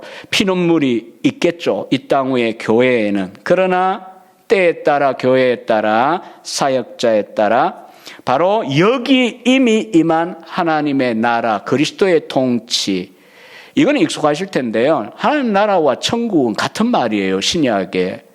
이걸 구분하는 순간 세대주의가 또 오류를 범한 거거든요. 마태복음의 천국이지만 다른 복음서나 바울은 하나님의 나라, 신국이라 그래요. 그 말이 그 말입니다. 유대인들은 하나님 이름 넣는 것을 회피하다 보니까 하늘 나라라 그런 거고요. 일반인들에게, 이방인들에게 쓸 때는 그냥 하나님 나라라고 썼던 거예요. 그러니까 그 말이 그 말입니다. 다시 말하면 그리스도와 함께 성령이 부어진 이 신약교회 시대는요, 앞서 이야기한 그런 힘겹고 어쩌면 어렵고 우리가 싸워야 될 싸움만 있는 게 아니고요, 우리끼리 외로이 있는 게 아니라 말씀과 성령으로 말미암아 하나님의 나라 천국을 경험하고 살 수 있어요. 여러 가지 교회가 때로는 그 살얼음판을 걷는 것 같은 힘든 순간도 있을 수 있어요. 저도 오래 목회를 해서 이런저런 상황들, 극단적인 상황들 많이 겪어봤습니다. 목회자가 밤잠 못 자고 며칠 밤을 안 자려는 게 아니에요. 너무너무 괴로워서 교회에 붙잡고 그냥 눈 감고 불 꺼놓고 앉아 있는 거예요. 끙끙대다가 다음날 새벽 기도 시간 되면 가서 그냥 내색 안 하고 새벽 설교하고, 그리고 낮에는 퍼져가지고 자다가 밤에 또 가슴앓이 하면서 깨어있고, 이런 날들도 목회 중에는 있거든요. 그러나 그럼에도 불구하고 맨날 이렇게 고생하면서 살고 변화가 없을 거고, 우리는 뭐 늘 그냥 고생하는 거야, 노가다 하다 가는 거야, 세상 말로 중노동 하다 가는 거야, 이런 거라고 한다면 아마 저도 목회 모였을 거예요. 하나님의 위로, 성령의 임재로 말미암아 바울이 이야기한 대로 하나님 안에 의와 희락과 평강이라고 하는 초월적인 그 천국의 맛보기가 없으면 불가능했을 거예요. 여러분들도 마찬가지입니다. 교회를 생각할 때 여기가 천국입니다. 굉장히 위험한 발언이에요. 천국 자체는 아니에요. 그러나 대신에 이건 맞아요. 교회는 천국을 맛보는 장소가 되어야 합니다. 천국이라는 실제가 느껴지고 누려지고 마치 눈으로 보는 것 같이 정말 여러분이 은혜와 또 성령의 강한 역사를 경험하면 그런 것을 고백할 때도 있을 거예요. 그때도 항상 좋으실 때 오히려 우리 기도의 용사들은 기도 많이 하셔야 됩니다. 왜냐하면 우리는 천국을 붙잡을 수가 없어요. 성령을 우리가 붙잡을 수가 없어요. 때 되면 성령은 그냥 자유로이 움직이고 자유로이 왔다 자유로이 가시는 영, 이게 부흥의 시대의 특징이었어요. 그래서 어쨌든 간에 이 땅 위에 우리가 살아가면서 어떤 강남에 뭐 어떤 세상이 말하는 그런 수준의 고상한 예수 믿기가 아니고요. 여기 성령으로 말씀 안에 임하시는 하나님의 나라 곧 천국. 그래서 청교도들이 굉장히 매력적인 영어 표현을 썼어요. Heaven on earth. on은 딱 붙는 거잖아요. 이 위에 땅인데 여기에 heaven이 임했어요. 하늘. 그건 여러분의 심령의 천국일 수도 있고요. 여러분의 가정의 천국일 수도 있고요. 또 혹은 이제 교회 천국일 수도 있습니다. 여러분, 세상 살면서 신자로 사는 게 쉽지 않은데 어쨌든 우리가 하나님의 나라를 이 땅 위에서 경험하고 그 다음에 뭐 세상에 향하여 복음을 전하며 오만 말들이 많은 인간들을 향하여서 come and see. 와 보라. 여러분, 전도가 절로 됩니다. 와 보라. 와서 보니까 이상한데 세상에 무슨 클럽 가고 세상에 어디 딴 데 가고 동호회 가고 여기에서 알 수 없는 색다른 공동체의 그 교제랄까요? 힘이랄까요? 한 번은 마틴 로이 존스 목회하는데 강신 무당이 그쪽에도 영매가 있잖아요. 서양에 또 런던 이야기입니다. 이분이 너무 아파가지고 일을 못 나가고 있다가 그 웨스트민스터 채플이었죠. 목사님 목회하던 예배당에 이분이 왔어요. 그냥 왔다가 나중에 이제 목사님을 만났습니다. 목사님이 오니까 뭘 느낍니까? 뭘 느꼈습니까? 믿는 거 아니에요. 그냥 강신무 영매예요. 목사님, 우리도 이 초월적인 능력이 무엇인가를 압니다. 능력 체험이라는 거, 파워 엔카운터라는 걸 아는데 교회 오니까 능력이 있습니다. 느껴집니다. 영적인 능력, 스피리추얼 파워가 느껴집니다. 그래요. 차이가 뭡니까? 우리들의 경험하는 영매 이야기입니다. 능력은 더티하대요. 그 왜 우리가 뭐 잘 몰라도 그쪽 세계 영화나 드라마 보면 그렇잖아요. 저렇게 사고 싶지 않다 이런 느낌 들잖아요. 근데 교회는 어떻습니까 했더니 교회는 퓨어 파워, 깨끗한 정결한 능력이 느껴집니다. 이게 하나님의 나라의 현존을 경험하는 교회의 모습입니다. 그런 중에 우리는 사명을 감당하고 전도하는 거고요. 또 환난과 박해도 있을 수 있다는 거 각오하고 믿음의 무장을 하는 거고요. 그런 거거든요. 그런 의미에서 무천연설은 초림부터 재림 사이가 한 가지 동질적인 시대고 복음이 전파되고 있고 성령이 부어지는 시기고 교회가 그 성령을 통하여 천국을 맛볼 수 있는, 그러니까 교회 따라 개인 따라서는요 정말 여기에서 여기 임한 하나님의 나라, 하나님의 임재를 충만히 경험하며 신나게 갈 수도 있어요. 반면에 어떤 분들은 내가 어쩌다가 교회까지 다녀가 이 고생이냐 그러고 이를 악물고 이 길을 가게 될지도 모릅니다. 때때로 뭐 이랬다 저랬다 이기도 하고요. 자, 그 다음에 이제 네 번째 그림 보고는 이거는 이제 제가 좀 지나가겠습니다. 세대주의 전천연설 한번 보십시오. 오늘 제게 준 토픽은 세대주의 전천연인데요. 복잡하죠? 그리스도가 성천하고 교회 시대가 시작되었고요. 공중 재림, 지상 재림. 몇 번이에요? 재림이 이 구조에 하면 2번. 여러분 1833년에 이 다비가 이 7년 대환란 전에 교회가 공중에 휴거한다. 요 이야기 꺼내기 전까지 1800년의 교회 역사 가운데 이 구조가 등장한 적이 없어요.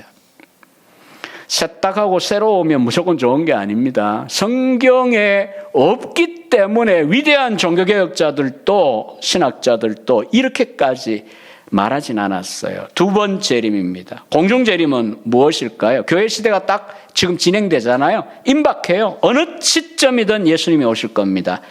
근데 이제 휴거되는 거죠. 그때도 휴거란 말 쓰지만 이 휴거는 비밀 휴거죠. 교회를 싹 데리고 갑니다.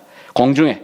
그리고 7년 동안 뭐 하냐? 혼인잔치 한다는 거죠. 그리고 7년 대환란이 이 땅 위에 3년 반 있을 건데 누구 중심입니까? 유대인 중심이에요. 왜냐하면 유대인이 예수님이 복음을 전하고 천국을 전하니까 거부했잖아요. 아니, 거부한 건 사실은 거부한 사람도 있지만 받아들인 사람도 있는 거거든요. 거부했기 때문에 이제 1900년은 아니고요. 정확히 뭐 알 수는 없죠. 어쨌든 예수님 재림 때까지, 공중 재림 때까지 있던 교회 시대, 은혜 시대를 허락했던 거고요. 이제는 야야 너희들 하늘 가라. 이제부터는 내가 내 친백성을 다시 불러 모으겠다. 그게 이제 7년 대환란이라는 거예요. 원래 저와 여러분의 믿음의 과정상도 그렇지만 정말 복을 많이 받아가 교회에 오는 경우가 드물어요.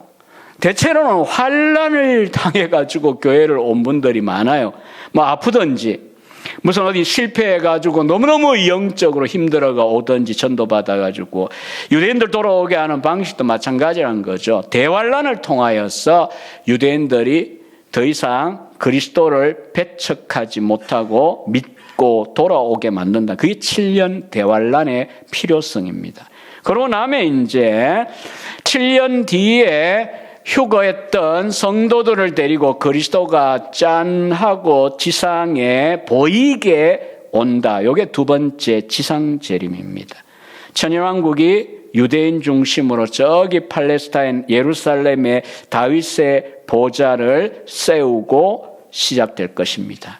1000년이 지나갈 겁니다. 그러고 나서 이제 심판하고 새하늘과 새 땅이 올 것입니다. 여러분, 이런 그 이야기가 익숙하시다면 우리 한국교회가 워낙 지난 100몇십 년 동안 이 전통에 물들었기 때문에 이것뿐인 것처럼 알고 있는 분들 우리 주변에 의외로 많습니다. 하지만 역사적으로 다시 말씀드려요. 1833년에 존 넬슨 답이라고 하는 이 아일랜드 출신의 그 분파주의자가 그 다니엘 9장에 있는 70일의 중에 마지막 한 일에 대한 특이한 해석을 내놓으면서 7년 대환란 이야기했고요. 두 번의 재림, 한 번은 비밀, 한 번은 공개적인 재림이 있을 거라고 이야기했고요. 특별히 여기에 또 원리적으로 강력하게 드러난 게 무엇입니까? 성경을 문자적으로만 읽어야 된다라고 하는 사상입니다. 문자. 굉장히 이게 근본주의라 그러는데요. 성경을 문자로 읽자 이러면 훨씬 여러분들에게도 와닿을 겁니다. 해석하기 들어오고 뭐 이거는 뭐 심리다, 비유입니다. 뭐 이거는 예언은 이렇게 읽어야 되면 이렇게 하기 시작하면 이미 대부분의 성도님들은 고개를 흔듭니다. 왜냐하면 성경 그냥 문자적으로 읽어야 되지 않습니까? 이렇게 생각하시는 분들이 의외로 많아요. 그러니까 구약의 예언들이 전부 이제 문자적으로 성취돼야 다윗은 다윗, 아브라함, 땅은 땅이고 젖과 꿀이 얼으면 젖과 꿀이고 성전이면 성전. 그렇게 해야 하는 건데 아직 문자적으로 구약의 예언이 성취 안 된 거 아닙니까? 그러니까 팔레스타인의 유대인들 돌아와야 되고 거기다가 성전 세워야, 지금 모스크 있잖아요. 저거 부숴버리고 세 번째 성전 세워야 되고 또 그리고 다윗의 보좌에 메시아가 앉아가지고 통치를 하셔야 되고 이 땅 중심의 물질적인 왕국을 누려야 됩니다. 이렇게 이제 가는 게 문자주의예요. 그 다음에 두 번째 원리가 후크마이어 하면 적용되는 게 뭐냐 하면 교회하고 이스라엘을 자꾸 구별합니다. 교회와 이스라엘을 구별해요. 심한 때는 교회는 적자가 아니고 서자입니다. 우리 옛날 조선조 이야기로 하면 그러면 이스라엘만 적자예요. 그게 원래 하나님 백성이고 교회는 이스라엘이 믿으라는데 안 믿으니까 이거 어떡하냐, 이 쟤들한테 천국 주려고 내가 이 땅에 왔는데 어떡하냐, 그래서 나온 게 플랜 B, 2차 계획이 교회 시대에 없던 걸 만들었다는 거예요. 이게 전통적 세대주의의 강력한 교회관이거든요. 그럼 진짜 서자잖아요. 원래 구약의 하나님 계획에 원래 소위 이 교회가 없었대요. 그러면서 이제 그 교회 시대가 끝나고 나면 유대인들을 위한 자기 백성 돌보는 그 시기, 자기 백성을 권고하는 시대가 바로 7년 대환란으로부터 시작해서 그리고 천년왕국까지 이루어진다. 이렇게 주장합니다. 자, 그 중간에 그 세대주의 세 가지 시대를 한번 또 슬라이드를 위로 한번 보시겠습니까? 제가 이 넘어가면서 여러분들에게 한 가지 중요한 이게 뭐 세대주의라고 하는 걸 이야기하려니 이제 앞에 이런 단서들 이야기를 했는 건데요. 여러분들에게 성경 안에서 여러분들이 이걸 확인하기는 쉽지 않을 수도 있는데요. 자, 이들에 의하면 어떻게 되어지는 겁니까? 이제 지금 이스라엘에 자꾸 이제 돌아가야 된다. 알리야 운동. 그 다음에 이제 저기에다가 메시아가 딱 이제 7년 대환란을 겪고요. 메시아가 딱 임하면 어떤 일이 일어납니까? 천년 왕국이 유대인 중심으로 있을 것이다. 이렇게 이제 주장해요. 그리고 12지파가 땅을 나눈다. 에스겔에 보면은 지파별로 땅을 이렇게 나누게 돼 있잖아요. 이런 식으로 위에서부터 아래로 이렇게 선을 긋게 돼 있잖아요. 그럼 문자적으로 그렇게 돼야 된다는 거예요. 게다가 7년 대환란기에 요한계시록 4장부터 19장까지 나오는 내용이 다 성취된다. 이게 세대주의의 계시록 이해입니다. 4장부터 19장. 거의 대부분의 내용이 유대인들을 위한 7년 대환란 때 일어난다고 봐요. 이건 존 메가더 목사님 같은 분들의 계시록 주석을 보셔도 똑같아요. 우리 조영교 목사님 돌아가신 분 전통적 세대주의자인데 역시 그랬고요. 성결교회 대부분의 목회자들은 이 입장만을 이야기하게 될 겁니다. 그 교단의 입장이기 때문에. 왜냐하면 4장 1절에 보면 하늘문이 열리고 이리로 올라오라 이렇게 말씀하셔가지고 요한이 환상 중에 뭐 올라가서 천상 예배를 본 건데 이리 올라오라가 교회 휴거라고 해석을 해버려요. 교회 휴거. 그 다음 19장까지 교회가 안 나오지 않냐 이거예요. 문자적으로. 그러면 지상에 이제 나머지 7년 동안 유대인들 대상으로 저 팔레스타인의 환란들 7인 7나팔 7대접이 주어질 것이다. 이렇게 이해를 합니다. 그 가운데 하나인 7장 1절 이하에 나오는 유명한 12지파와 관련된 이야기가 있죠. 12지파가 인을 맞아요. 12,000, 14만 4천.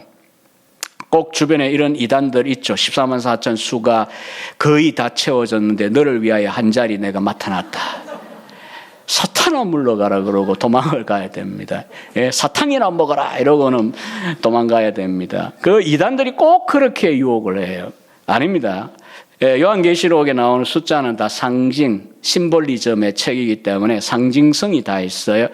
그리고 제가 이제 이 입맞는 12지파 이야기하고 땅 나누는 12지파 이야기 제가 구약하고 이야기했는데요. 가장 그들이 지금 눈 감고 있는 몰랐을 수도 있고 알면서도 자기들 이 세대주의라는 집이 무너지기 때문에 인정 안 하려고 하는 게 역사적 사실이 하나 있습니다. 풍선을 아무리 이렇게 부풀려도요, 바늘을 한번 제대로 찔러버리면 뻥 하잖아요. 그렇게까지 될지는 않을 거예요. 그럼에도 불구하고 그 비슷한 게 이제 역사적인 사실을 우리 성도님들이 진짜인가 잘 모르셨으면 확인을 하세요. 그리고 늘 기억하십시오. 12지파의 재구성 불가능합니다. 지금 현재 이스라엘이라는 나라 이름을 쓰지만 영어로 이스라엘 사람 이스라엘라이트란 말 쓰잖아요. 하지만 그들을 달리 뭐라고 부릅니까? 유대인이라고 불러요. 유대인, Jews, Jewish people. 그게 뭐죠? 유다 지파 사람이란 말이에요. 왜 유다 지파 사람이 이스라엘을 대체하죠? 이름이 이랬다 저랬다 할 때. 그 이유는 여러분이 그 열왕기나 역대기에 보면 특히 열왕기죠. 북이스라엘 에브라임을 비롯한 10개 지파가 있고 남쪽에 베냐민, 유다 있고요. 갈라졌을 때 이제 레위 지파는 12 속에 들어가지 않고 에브라임, 므낫세가 각각 지파가 되면서 이제 레위는 밑으로 내려왔잖아요. 그 위에 예로보암 종교 있어봐야 소망이 없으니까. 그럴 때에 그 다음에 이제 역사가 지나고 난 다음에 남쪽은 어디에 망했습니까? 바벨론. 세상 역사에는 바빌로니아 그러죠. 네부갓네자르라는 왕에게 망해요. 사담 후세인의 영웅이었죠. 정말 좋아했어요. 이 느부갓네살 왕을.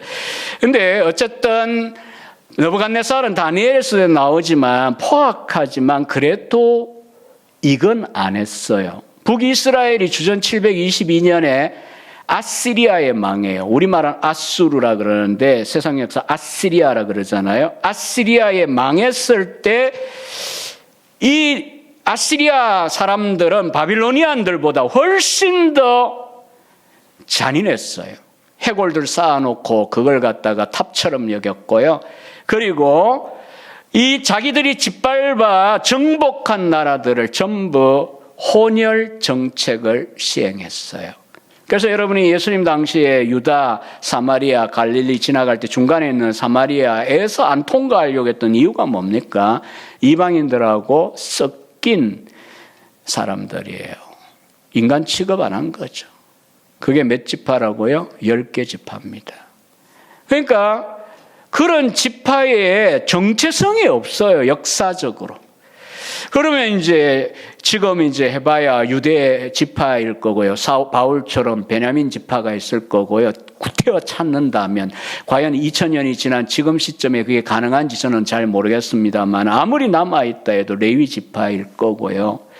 그런 정도이지 소위 10개 지파가 재구성이 안 됩니다. 없어요. 저는 그래서 세대주의자들이 이렇게 거창하게 집을 짓고 또 이 매스컴을 잘 활용해가지고 대대적으로 그냥 종말에 대하여 그릇된 이 강박정도 만들고요. 극단적인 선교 저는 반대 전혀 안 합니다. 어디든 선교 다 하십시오. 사랑하고 기도해 주십시오. 그러나 극단적인 선교 운동, 아무리 그래도 법당에 가서 앉아가 찬송 부르고 이거는 신자의 모습이 아닙니다. 사실 그렇게 하면 안 돼요.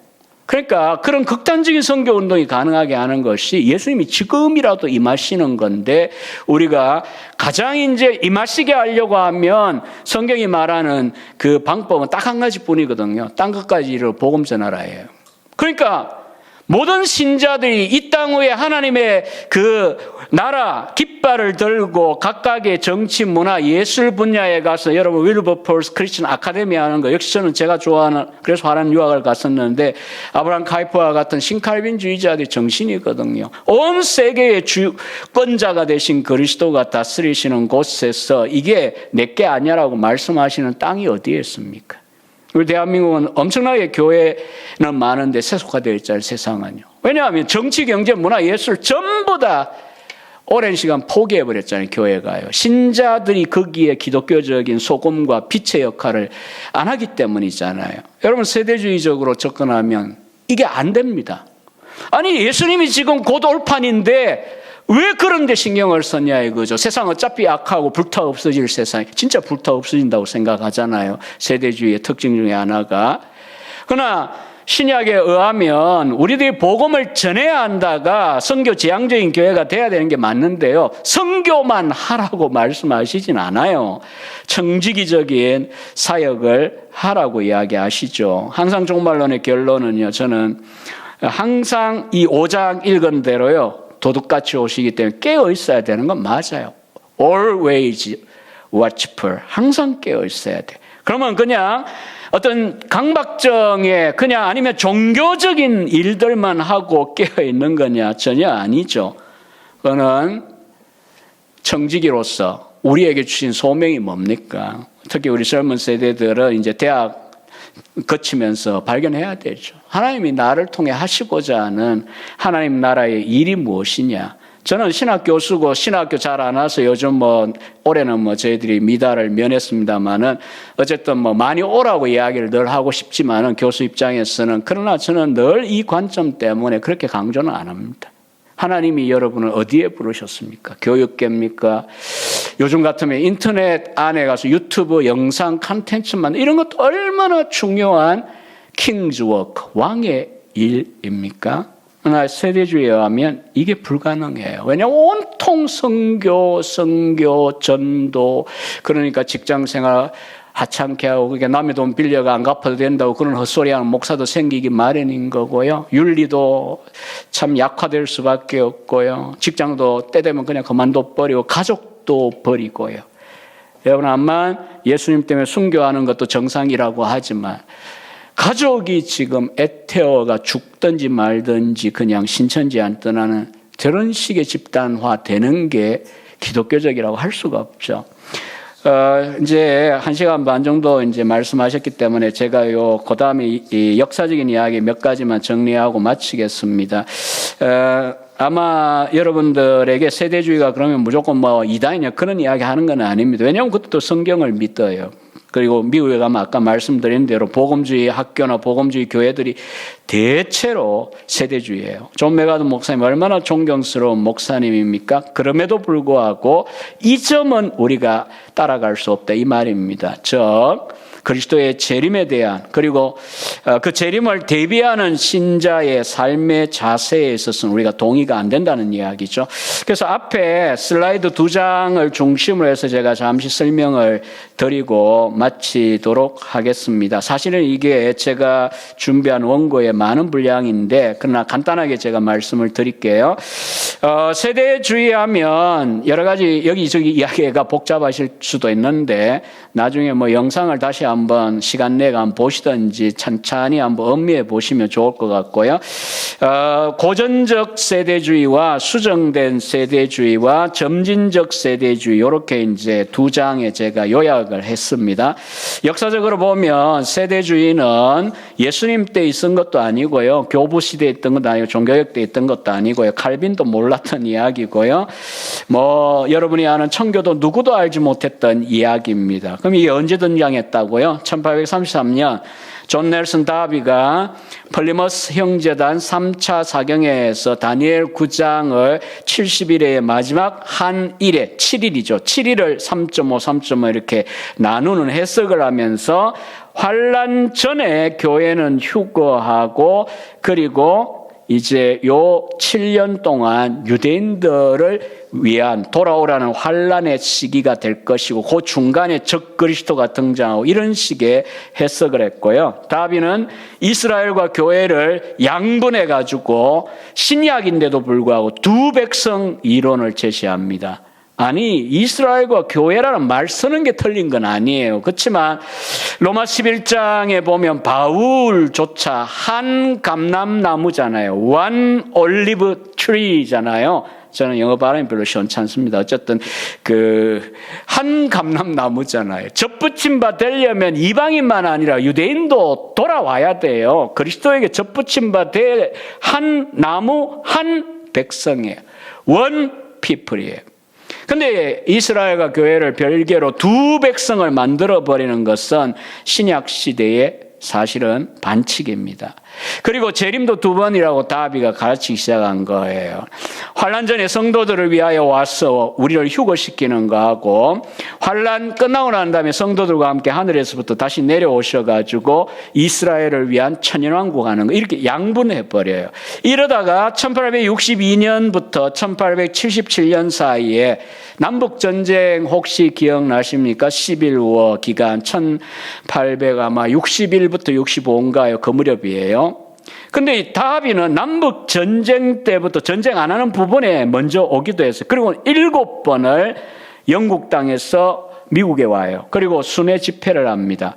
그랬을 때 당시에 남북 전쟁 끝나고 난 다음에 남북 전쟁을 겪으면서 끝나고 야 이게 무슨 후천년이냐 이렇게 잔인한 우리 6.25 전쟁 때도 그랬지만 당시에 남과 북이 하나님 믿었잖아요. 그리고 같은 장로교인끼리 싸우고 같은 감리교인끼리 싸우고 이런 전쟁이잖아요. 노예 해방을 위하여. 너무나 비인간적인 전쟁들을 치르면서 무슨 황금 시대가 온단 말이야. 세상은 지옥이다, 지옥이고. 그러니까 이게 후천년이 뭐 신학교에만 있지 일반 신자들이랑 목회자들에게는 호소력이 없었어요. 그럴 때에 이제 다비가 금방 이야기했던 그런 세대주의적인 전천연설을 가르치면서 그리스도의 재림이 임박한 거 아니냐고, 이 전쟁 한번 보라고, 인간이 얼마나 악하냐고, 지금 마귀가 덕실되고 있지 않냐고, 너무 지나치게 표현한 걸 수도 있는데 그런 식으로 호소하면서 그리스도의 임박한 재림, 그럼 우리 뭐 해야 되냐? 땅 끝까지 복음 전해야 되지 않냐? 그래서 이제 이 영향을 미국의 수많은 지도자들이 받아요. 우리가 잘 아는 D.L. 무디, 이 영향을 받았어요. 그 다음에 A.T. 피어슨 같은 사람이 영향을 받았어요. 그리고 장로교 목사였지만 제임스 브룩스나 블랙스톤 같은 사람들이 영향을 받고요. 이분들이 1875년에 나이아가라 그 호숫가에 이제 호텔이죠, 모여서 사경회를 합니다. 주로 사경회에서 이런 세대주의 전천년에 의한 강해들을 했어요. 1878년에는 비정기적이지만 미국 성경 예언 연구회를 모이기 시작했고요. 또 한 가지 우리 한국교회의 시작과 관련되어 중요한 사건이죠. 1886년에 미국 대학생들, 신학생들 속에 완전히 불이 번져요. 학생 자원 운동이라고 하는 선교 운동입니다. The Student Volunteer Movement for Foreign Missions. 외국 선교를 위한 학생 자원 운동. 그러니까 대학생들, 신학생들 가운데 이 시대가, 세기가 끝나기 전에 주님이 오시게 하자, 전천연설에 따라, 그러면 선교하러 가야 된다는 거죠. 당시 자기들 입장에서 볼 때 땅끝이 어디겠어요? 중국이고 일본이고 인도고 한국이고 이런 데잖아요. 그래서 수많은 젊은 이들이 우리 땅에도 왔어. 아펜젤러, 언더우드 뭐 이런 분들부터 시작해서 그분들의 출신은 감리교, 장로교 다르고요. 신학교 달라요. 근데도 불구하고 한 가지 공통점이 가슴이 같아요. 받은 은혜가 같아요. 어떤 은혜? 이런 세대주의 지도자들에 의하여 학생 자원 운동을 통하여 헌신을 했기 때문에 이 땅에 왔던 우리 장로교 선교사님들도, 제가 이것 때문에 지난 4년 동안 일제시대 때 자료 구하기 어렵거든요. 차라리 칼빈 걸 찾아 읽는 게 쉬울 정도로 우리나라는 자료가 거의 없어요. 그리고 간접적으로 찾고 뭐 어떻게든 해서 선교사들이 번역하고 소개했던 교과서들을 종말론 연구한다고요. 집중해서 제가 공부를 해봐서 알아요. 이분들 대부분이 세대주의 전천연설을 이 땅에 와서 전파했습니다. 그리고 그 영향하에 우리 장로교회 목사님들, 여러분이 잘 아는 길선주, 김익두, 주기철, 손양원 이런 분들도 정말 하면 그냥 두 번 재림, 교회는 휴거되고 이런 세대주의적인 종말론에 그냥 이게 다다, 성경 보는 눈이다, 그렇게 아예 선교 초기부터 훈련이 되어버렸어요. 저는 개인적으로 이 선교사님들 신학을, 저희 신학이니까 교리 신학자니까 역사는 아니고요, 신학적 연구하면서 이런 안타까운 현실을 글들 속에 보면서 일단은 저는 대체로 이 한국교회에 복음을 전해준 우리 젊은 20대의 그 선교사님들 정말 존경해요. 존경할 분들이에요. 이 땅에 형편없는 구한말이 이 땅에 와서 그 수고하신 분들 귀해요. 그리고 예수 복음 전해 주셨고요.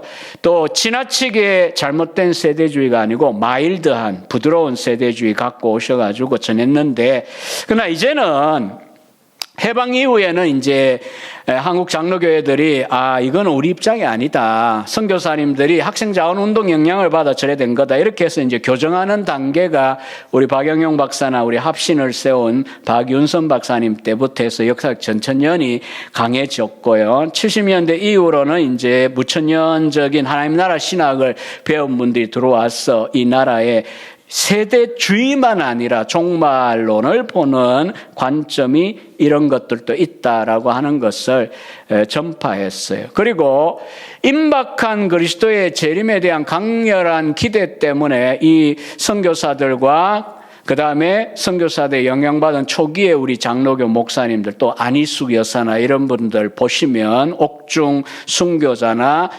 살아남은 산 순교자들이나 그분들의 그 인내하고 고문도 견디고 위협과 협박도 견뎠던 그 중심에는 하나님 외에는 우리가 신을 섬길 수 없다는 유일신주의도 있고요. 또한 이 세대주의이지만 임박한 재림에 대한 강렬한 기대 때문이었어요. 손양호 목사님 옥중의 형사, 검사, 조서 선거 보면요. 뭐 너 말하고 다녔냐 이렇게 이야기하니까 뭐 이야기 중에 그 중에 하나예요. 예수님께서 천유왕국을 세우기에 오실 거다. 그럼 뭐 우리 천왕님도 회개해야 되냐? 천왕도 회개해야 된다. 천왕도 회개 안 하면 심판받는다. 아니 그저 완전히 그렇게 되면 사형감이잖아요. 그런데도 불구하고 이게 단지 정치 문제가 아니고요. 신앙의 문제로서 손양호 목사님은 종말론적인 그 신앙을 고백합니다. 임박하다. 임박하니까 불같은 시험도 견딜 수 있는 힘과 용기를 주었다. 이런 기능적인 측면 인정합니다. 자, 그래서 고전적인 세대주의와 그 다음에 이제 한국 선교 이야기 했고요.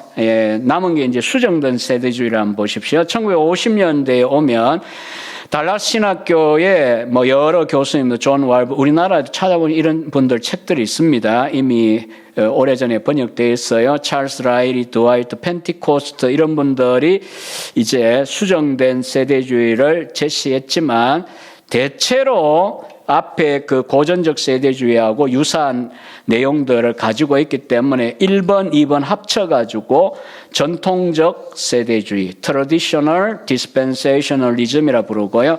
지금 우리 한국의 강단에서 만약 세대주의적인 이중 재림이나 7년 대환란 이야기하는 목사님들이 주변에 있으시고 혹은 감리교나 성결교, 순복음 이런 데 관여가 잘하신 분들 한번 생각해 보신다면요. 바로 전통적인 세대주의가 여전히 대세입니다. 존 메가더 목사님도 마찬가지고요.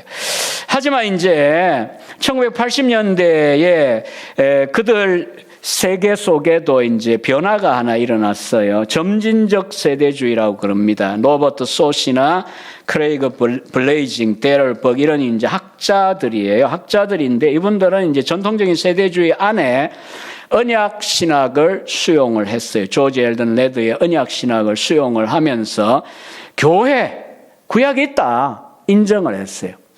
구약이 하나님의 계획 속에 원래 교회에 있어 인정을 했어요. 그 다음에 이제 이스라엘만 위한 그런 구약이다. 이런 거에 대하여 좀 약화를 시켰어요. 교회에 영적으로 성취되는 측면도 있고, 그러나 역시나 왜 세대주의라고 자기들도 스스로 부르냐 하면 7년 대환란 중심한 두 번의 재림, 그 다음에 이제 유대인 중심의 천일왕국 이 이야기를 점진적 세대주의자들도 여전히 하고 있다라고 하는 것이 근본적인 문제입니다. 자, 이제 말씀을 잘했든 못했든 시간상 제가 끝을 내겠습니다. 이런 세대주의에 대한 이야기, 백투 예루살렘, 뭐 알리아 운동, 베리칩, 뭐 백신 이런 이야기들이 굉장히 호기심이 있고요. 마치 우리 젊은 세대는 이해할 텐데 마블 시리즈 보는 것처럼 뭔가 매력이 있을 거예요. 저도 우리 학생들 때문에 마블 시리즈를 저 혼자 한꺼번에 다 보느라고 눈도 많이 힘들었는데 어쨌든 그런 화려한 판타지 세계처럼 느껴질 거예요. 그러나 말씀에 따라 여러분들이 바른 교육을 받아야 됩니다. 첫 번째는 1833년에 이 세대주의 형태가 역사 가운데 처음 등장한 거라면 그동안 교회는 헛믿은 건가요? 종교개혁자들은 다 엉터리인가요? 아닙니다. 성경에 근거하여 그분들도 종말론을 뭐 우리가 지금 말하자면 역사적 전천년이나 무천년, 후천년 이런 입장들을 개진해 왔던 거고요. 분명히 이것은 신흥 사상입니다. 그러나 어쨌든 시대의 여러 가지 여건들을 통하여 굉장히 보급이 많이 되어버렸고 많은 사람들의 마음을 사로잡고 있고 지금도 거의 집이나 직장을 등지고 선교나 어떤 단체에 빠져드는 사람들의 그 근본은 자기들이 뭔지 몰라도 결국은 뿌리에는 세대주의가 있습니다. 정상적인 무천년이나 역사적 전천년을 하면 그렇게 안 빠집니다. 우리가 종말에 대하여 깨어서 청지기적인 사명을 감당하고 이제나 저제나 주님 오신다면 언제 오냐가 중요한 게 아니고 내가 그 주님을 맞을 준비가 되어 있는가, 이걸 항상 우리들의 삶의 자리에서 점검하는 거고요. 우리 각자에게 하라고 주신 기본적인 공통점도 있지만 나만이 할 수 있는 사명, 소명이라고 하는 것들이 있습니다. 그 일을 하는데 집중을 하지. 자, 그래서 존 웨슬리 목사님에게 물었다 그러잖아요. 내일 만약 예수님이 특별히 목사님 일 많이 하시고 귀한 분이니까 내일 예수님이 오신다고 이야기하면 목사님은 뭐 하고 있을 겁니까? 예수님이 내일 온다고 많이 알려준다면 여러분 뭐 하실 것 같습니까? 우리가 딱 그때 굉장히 그럴듯한데 그럴듯하지 않은 자세가 그때 또 말할 거예요. 많은 분들은 뭐 하긴 목욕 재개하고 기도하고 성경 읽다가 주님을 맞아야지. 이게 정답 같잖아요. 정답이 아닌 건 아닌데 정답 일반적으로 그 생각할 거 아니에요. 종교적인 형태의 준비. 존 웨슬리는요 이렇게 대답했어요. 내일 내가 하기로 정해져 있던 일이 있다면 그 일 하다가 주님 맞을 것이다. 기도하고 성경 읽고는 왜 매일 늘 시간을 정해 경건 훈련을 하는 거고, 주님이 오신다면 땅 끝에서 주님을 맞으리, 이무화가 불렀던 그 옛날 그 노래 가사와 같은 거예요. 그렇게 하는 거예요. 그래서 여러분들이 어느 날 들었을 것 같은 이야기가 있잖아요. 마틴 루터의 이야기입니다. 사실은 스피노자는 그런 범신론자이기 때문에 그런 사고가 없어요. 유대인이었고, 뭔 말이냐 하면 내일 지구에 종말이 온다면 오늘 내가 사과나무를 심겠다. 들어보셨을 거예요. 독일에 가면 마틴 루터와 연관되어 있다라고 하는 전설적인 비석과 나무도 존재하고 있습니다. 아플바움, 독일어로 아플바움에 대한 이야기가 있어요. 그게 뭔 말일까요? 루터는 종교개혁자고 말씀 사역자예요. 뜬금없이 왜 사과나무를 심습니까? 그건 비유적인 말이에요. 내일 예수님이 오신다고 해서 내가 해야 할 일을 안 하고 특별하게 뭘 하겠다가 아니라 내가 농부로서 오늘 사과나무를 심어야 되는 거면 내일 종말이 오더라도 오늘 내가 해야 할 일이기 때문에 그 일을 하겠다라고 하는 이야기이잖아요. 그럼 여러분들에게 적용한다면 무엇을 하시겠습니까? 시한부 종말론은 성경에 참고로 없습니다. 그러나 분명히 오늘이라도 오시고 내일이라도 오시고 우리 살아서 오실 수도 있고 아니면 뭐 우리 자녀들 때에 오실 수도 있어요. 그러나 마음으로는 언제라도 오신다면 내가 영적으로 맞을 준비가 되어 있는가라고 하는 질문을 한 번씩 주무실 때 해보세요. 왜요? 우주적인 종말로 주님이 오시는 것도 문제지만 우리 개인의 종말이 있잖아요. 개인의 종말.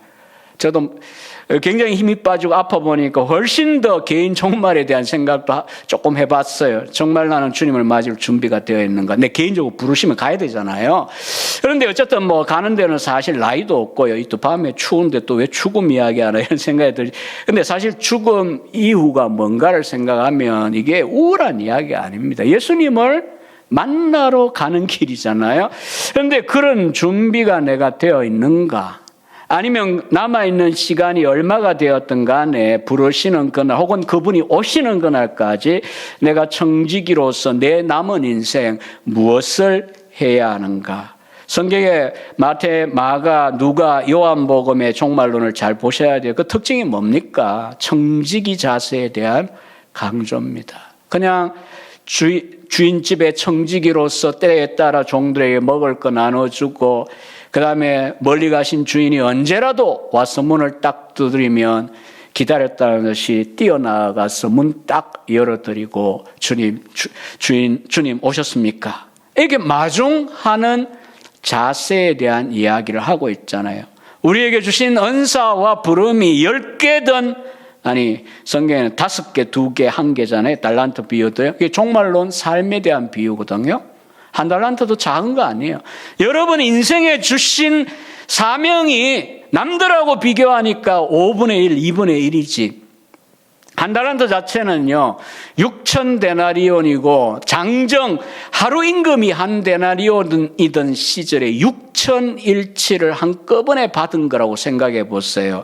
아마도 10억 이상 받은 거예요. 10억 이상. 이게 어떻게 적은 거예요? 하나님이 우리에게 맡기신 일들이 그렇다고요. 여러분에게 맡기신 일들이 그래요. 주부든 교회 일이든 학교 일이든 직장 일이든 뭐가 되었든 간에 우리 각자에게 주신 달란트가 무엇인지를 기억하고 주인이 와서 내놔 회개 한번 하자. 그러니까 저 계산해 보자. 이렇게 말씀하실 때에 내가 살아온 삶에 대하여 보고 드리면 칭찬받을 때 그게 성공한 인생인 겁니다. 이것에 대한 강조들을 예수님은 주로 하고 있는 것을 보고 있습니다.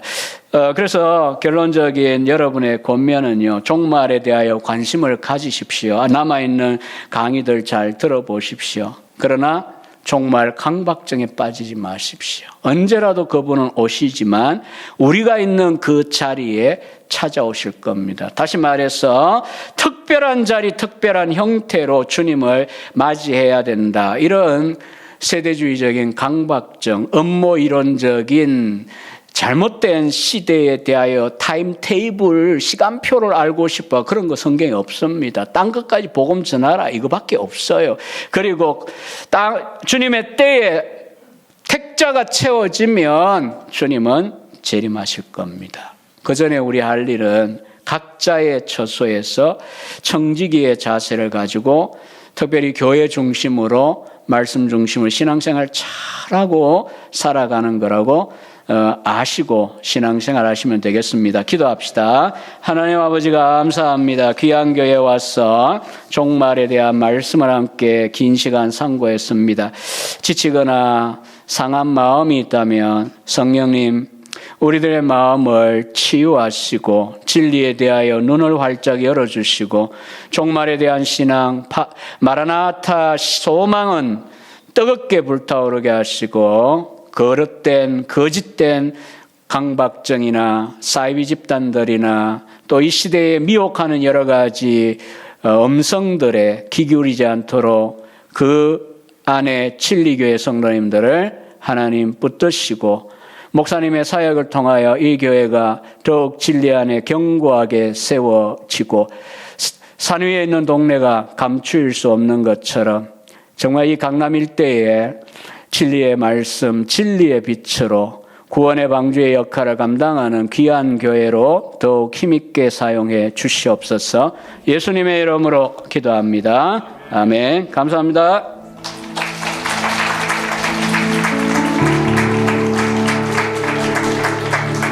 목사님께 다시 한번 큰 박수 감사합니다. 네, 오늘 아주 어려운 주제인데 아주 너무 실질적으로 또 성경적으로 또 신학적으로 신학자로서 또 목회자로서 너무 귀한 강의 또 말씀해 주신 우리 목사님 다시 한번 감사드리고요. 또 앞으로도 종종 우리 교회 오셔서 신학적인 그런 깨우침과 또 목회적인 그런 말씀들을 통해서 우리 교회를 많이 또 양육해 주시고 또 축복해 주시기를 부탁을 드립니다. 오늘 주신 말씀 우리가 한번 기억하면서 오늘 특별히 종말, 제가 왜 요새 제가 최근에 저희 교회에서 같이 목회했던 우리 목사님 한 분하고 다시 우리 오랜만에 식사 교제를 했는데 요새 목사님 왜 이렇게 종말론에 꽂히셨어요? 그러더라고요. 그래서 이스라엘 선교하려고 그런다 이렇게 얘기했어요.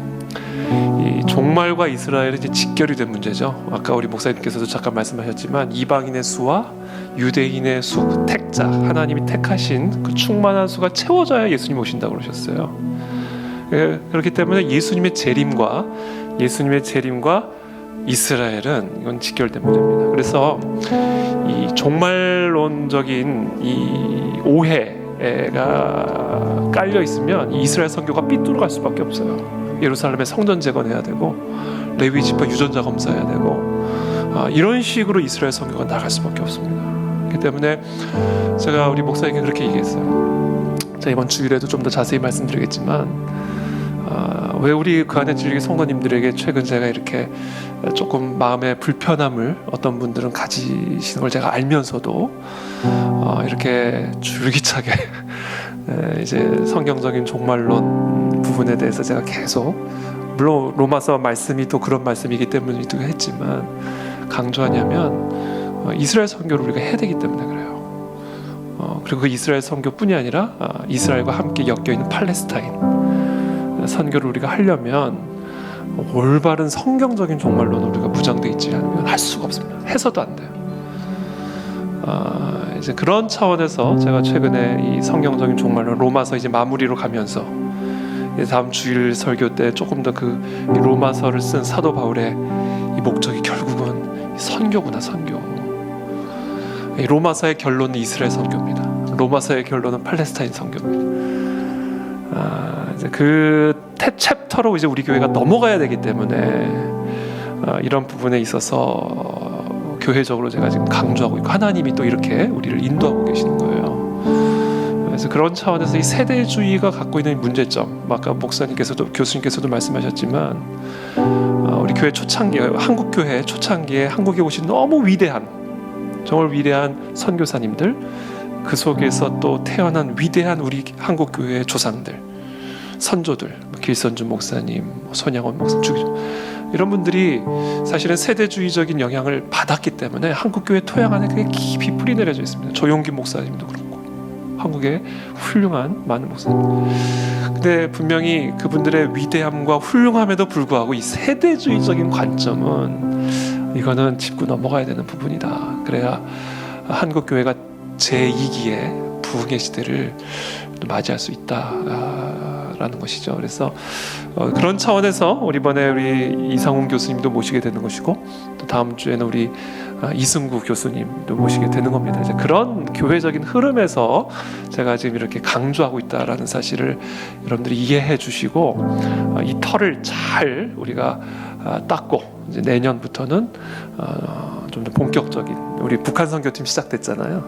이스라엘 선교팀, 팔레스타인 선교팀 시작이 될 수 있도록 틀을 준비하는 그런 과정이다, 이렇게 생각하시고 한번 잘 우리 한번 들어보시게 되기를 바랍니다. 그래서 오늘 영상도 잘 녹화가 됐으니까 여러분 또 한번 들어보시고요. 이상훈 교수님 책도 이제 나오면 제가 또 이미 여러 책들이 있지만 또 새로운 책들이 곧 나온다고 합니다. 그래서 제가 또 소개해드리도록 그렇게 하겠습니다. 우리 목사님 올라오셔서 계속해서 좀 기도회를 좀 인도해 주시고, 이상훈 교수님 조금 이렇게 또 배웅해드리고